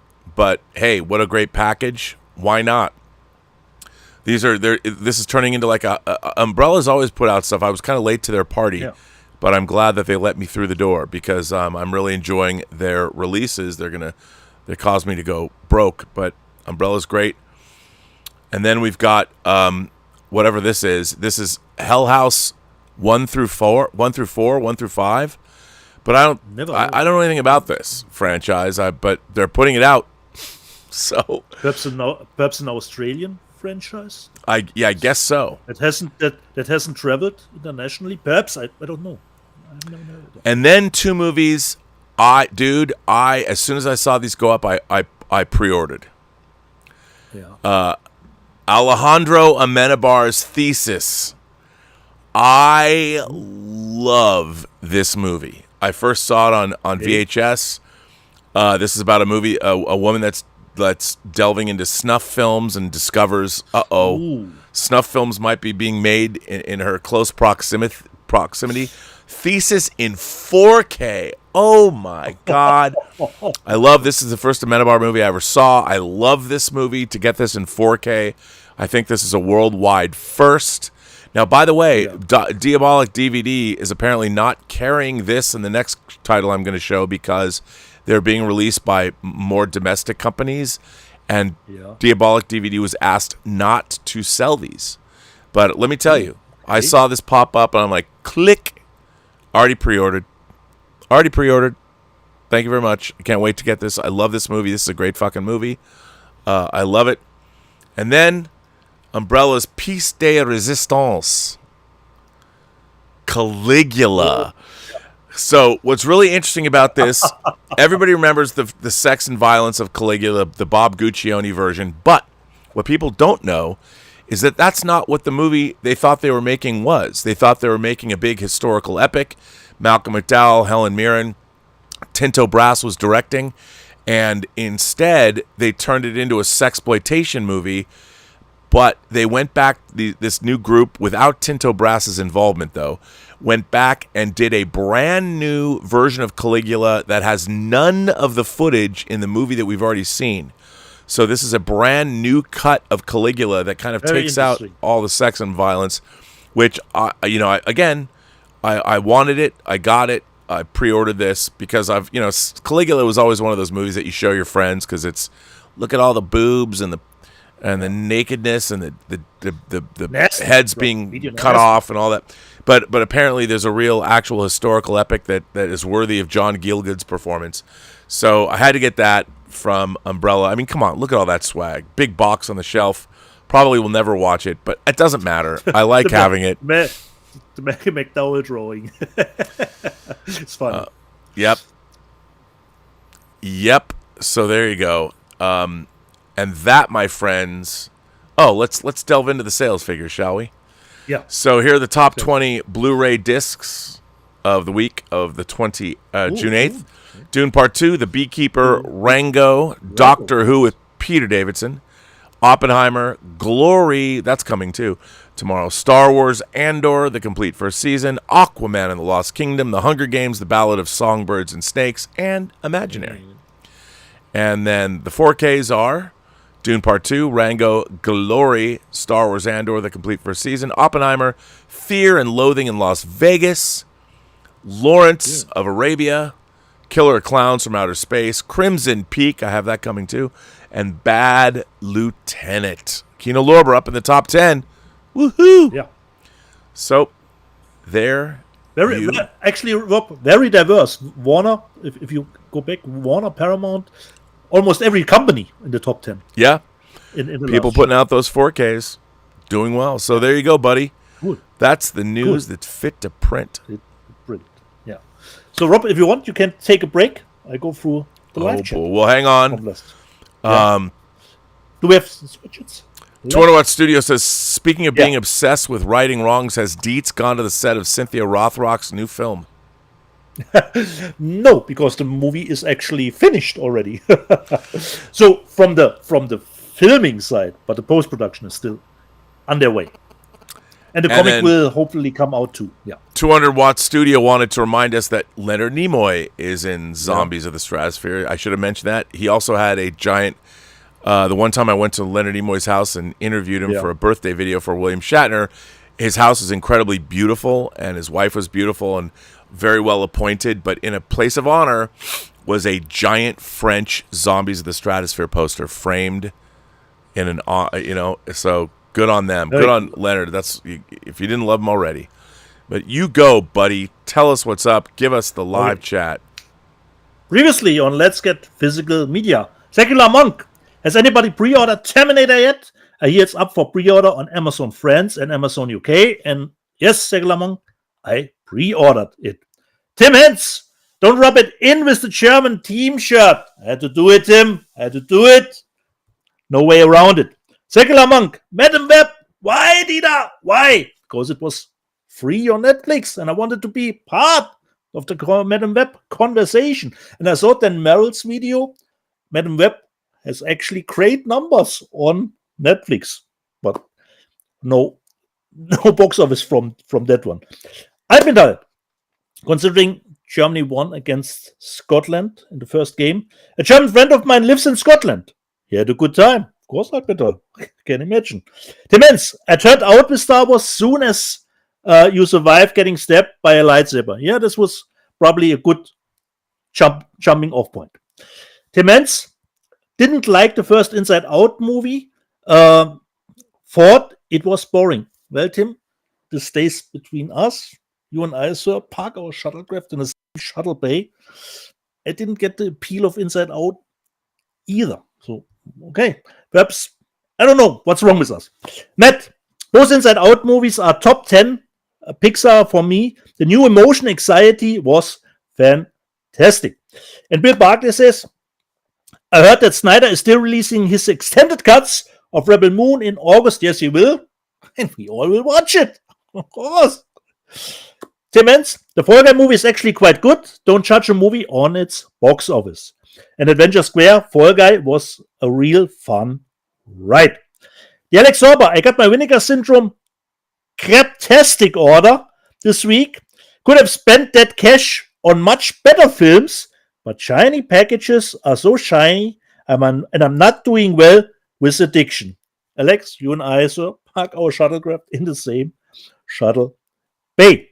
Victor Fontaine, laugh out loud. Those type of movies in that kind of package. Yes, Victor, those kind of movies in that kind of package. Love it. What do you mean, those kind of movies? Yeah, you're stocking down to great masterpieces of cinema art, Rob. Unbelievable. And Rob, you showed last week you've got the Angel movie, and the Alex Sorba says, Angel slip is sold out, suckers. So, Rob, if you got the slip, you are lucky. I got the Victor slip. Fontaine. I got the slip. Victor Fontaine. I got it. Victor Fontaine. Rob and Dieter both living up the moniker of Trash Panda today. Not only on my end, you know. And Dave Parker, our friend Dave Parker, gives us a great suggestion for the show. Let's just pay attention to the gents and what they are talking about. Like, you know, coffee table. Tomb of Dracula. Not long till the Guyver comes out from Anders Films. I can't wait to Tomb of Dracula, but I actually would like if they do the second one, Dark Hero 2, which I loved even more, considering the Guyver. And we mean Bio-Booster Armor Guyver, not the MacGyver show. Albinal. I heard that IMAX version of Blade Runner 2049, but it's only Blu-ray, yes? It's just only a Blu-ray. Charlie the Unicorn, considering I showed that bootleg, I'd be never buy a bootleg disc. And Victor Fontaine says, Rob was on first name basis with Stinky Tuna. So far on that front. Hey man, if they're not gonna put something out commercially, you know, I want to buy it. Yeah. Blazing Asian. I unashamedly love JCVD. No shame in that. Blazing Asian. Not at all. Where it is? I can tie it to physical media. One Life was great. Saw it as a regal mystery movie. And Tim Mann says, One Life turned me into a blubbering wreck. Unfortunately, I still haven't seen it. And Stubble McShave. I wonder what's bigger, Dieter's trash pile or Dieter's treasure pile? Perhaps 50-50. Perhaps 50-50 Stubble. Perhaps. Well, you know what, though? There's a lot of treasure and trash. Don't forget that. Exactly. Considering the island of Dr. Moreau, Justin Toner, the behind-the-scenes stories of the making of that movie are better than the movie itself. That's always great, too. The making of is actually better. And Pete Denkart says, I remember the picture in Sci-Fi Now of Michael York strapped to a table in another version of Island of Dr. Moreau. And Major Childshay says, that was the good version. I watched it many times on cable as a kid. And Alpital informs me, finally got my Tiger from Osaka Blu-ray, but the new from the US, not the German one. Alpital, you traitor, buying the US instead of the German one. Stubble McShave, considering, Rob, sometimes you read a tip and it says anonymous. Stubble says, I missed to put my name in the tip, so oftentimes it's Stubble. And he says the first season of Lost is a great show and it works on its own. We had talked a little bit about Gore Verbinski. BCH, Mouse Hunt is fun, and I liked The Lone Ranger. And Tim Hen says the Lone Ranger movie wasn't as bad as its reputations made it out. Adventure Square, Under Paris kept getting more deliciously bonkers as it went. Exactly. And Bill Barclay calls it Shark de Triomphe. Exactly. Bill Barclay, isn't Woody from Toy Story loosely based on Lone Ranger? Peter and Cat says, I don't recall if the Lone Ranger ever had a snake in his boot. I mean, he must have, but perhaps he just kept it to himself.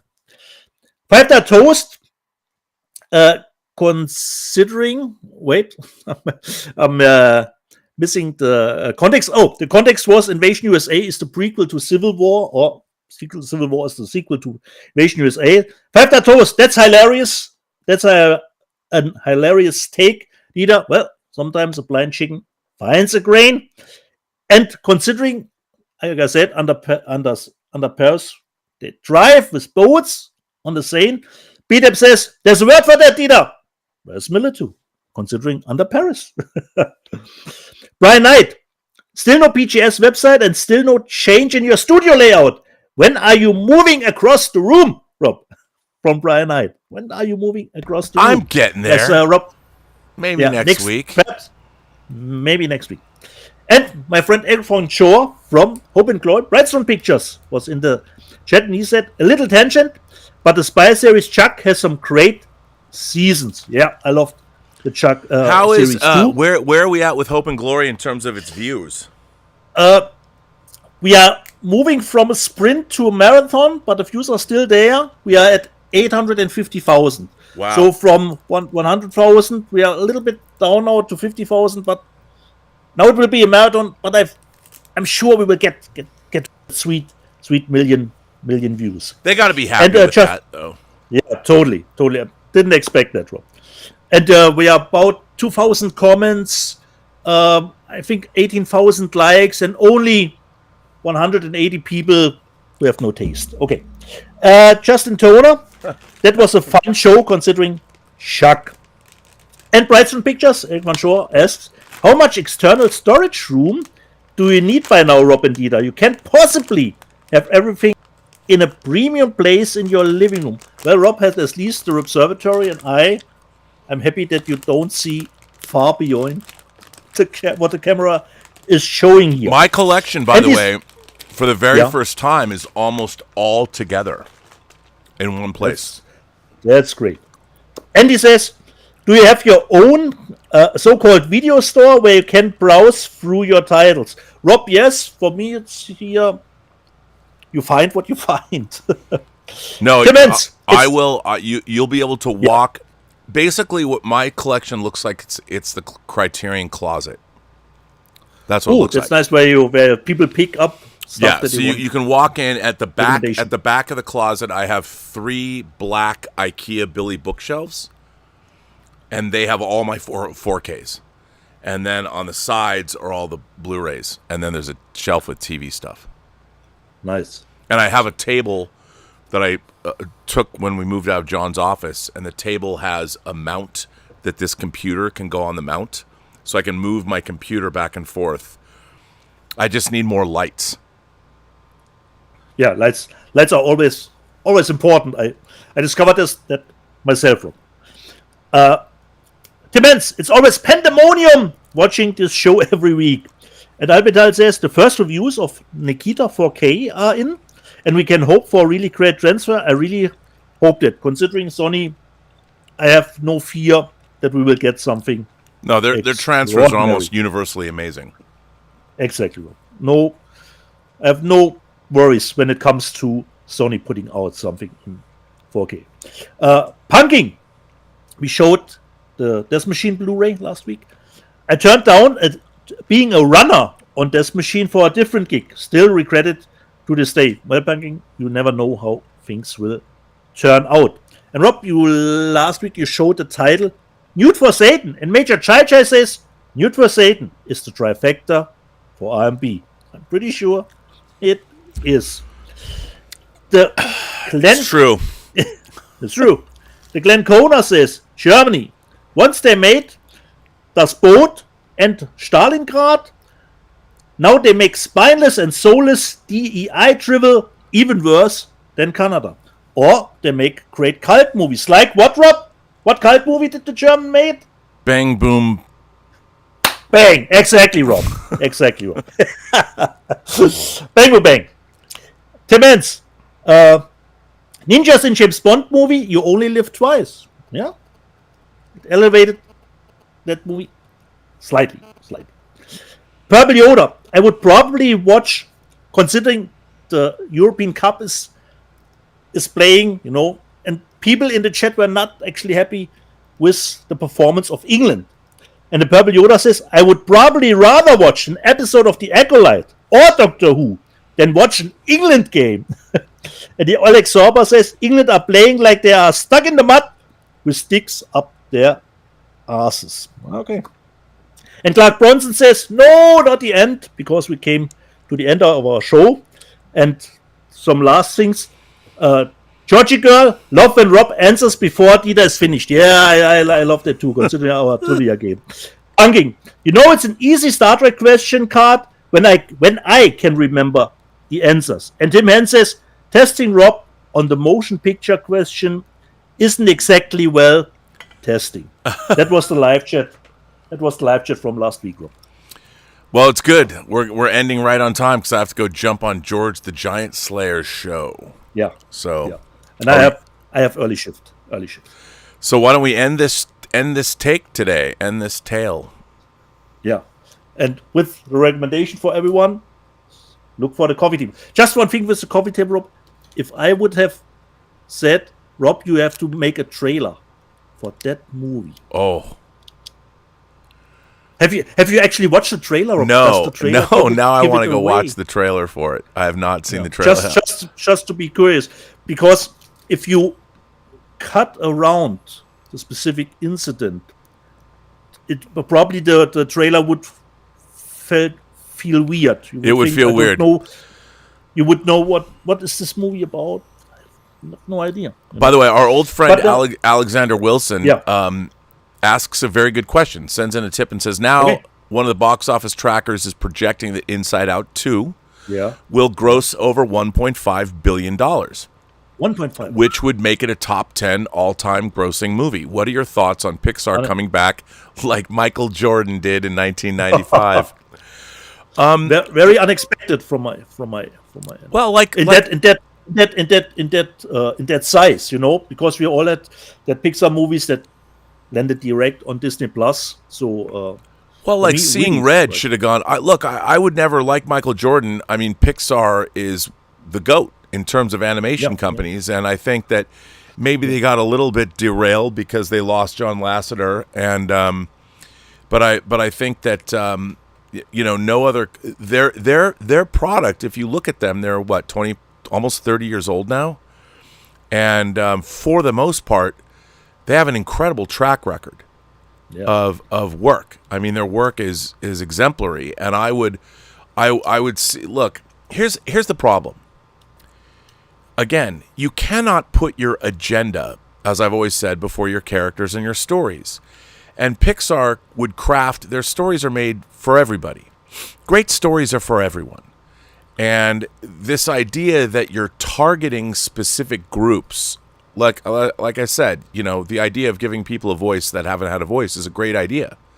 But the thing, it still holds true if suddenly, you're catering more to marginalized voices than you are, which is a valiant effort. I appreciate it and applaud it.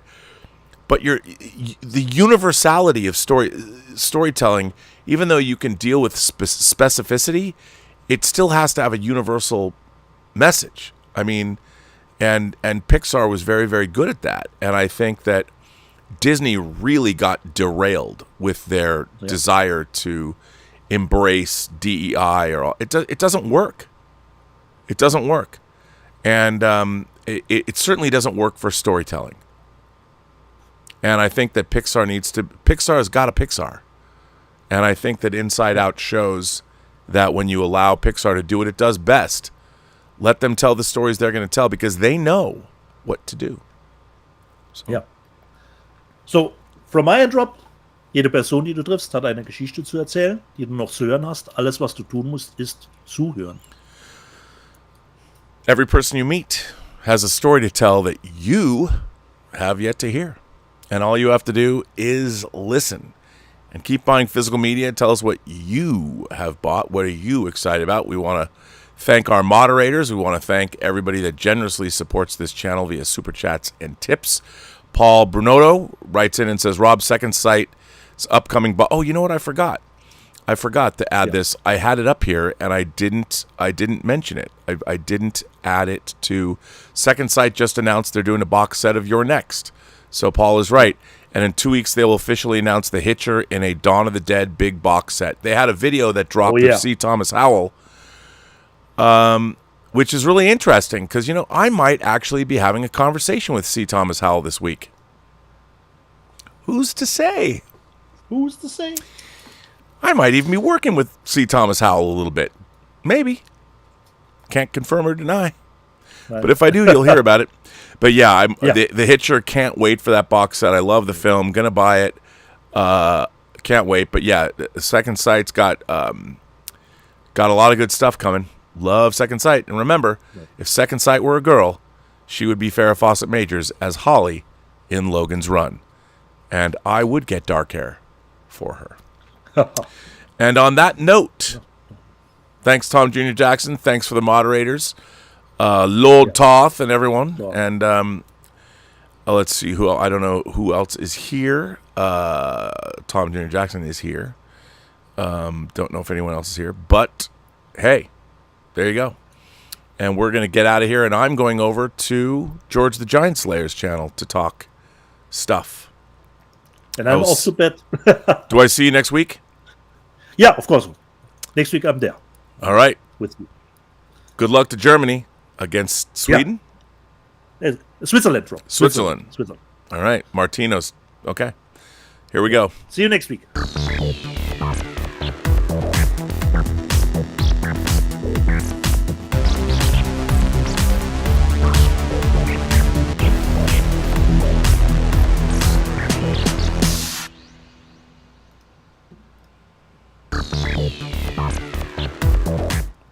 All right, my friend.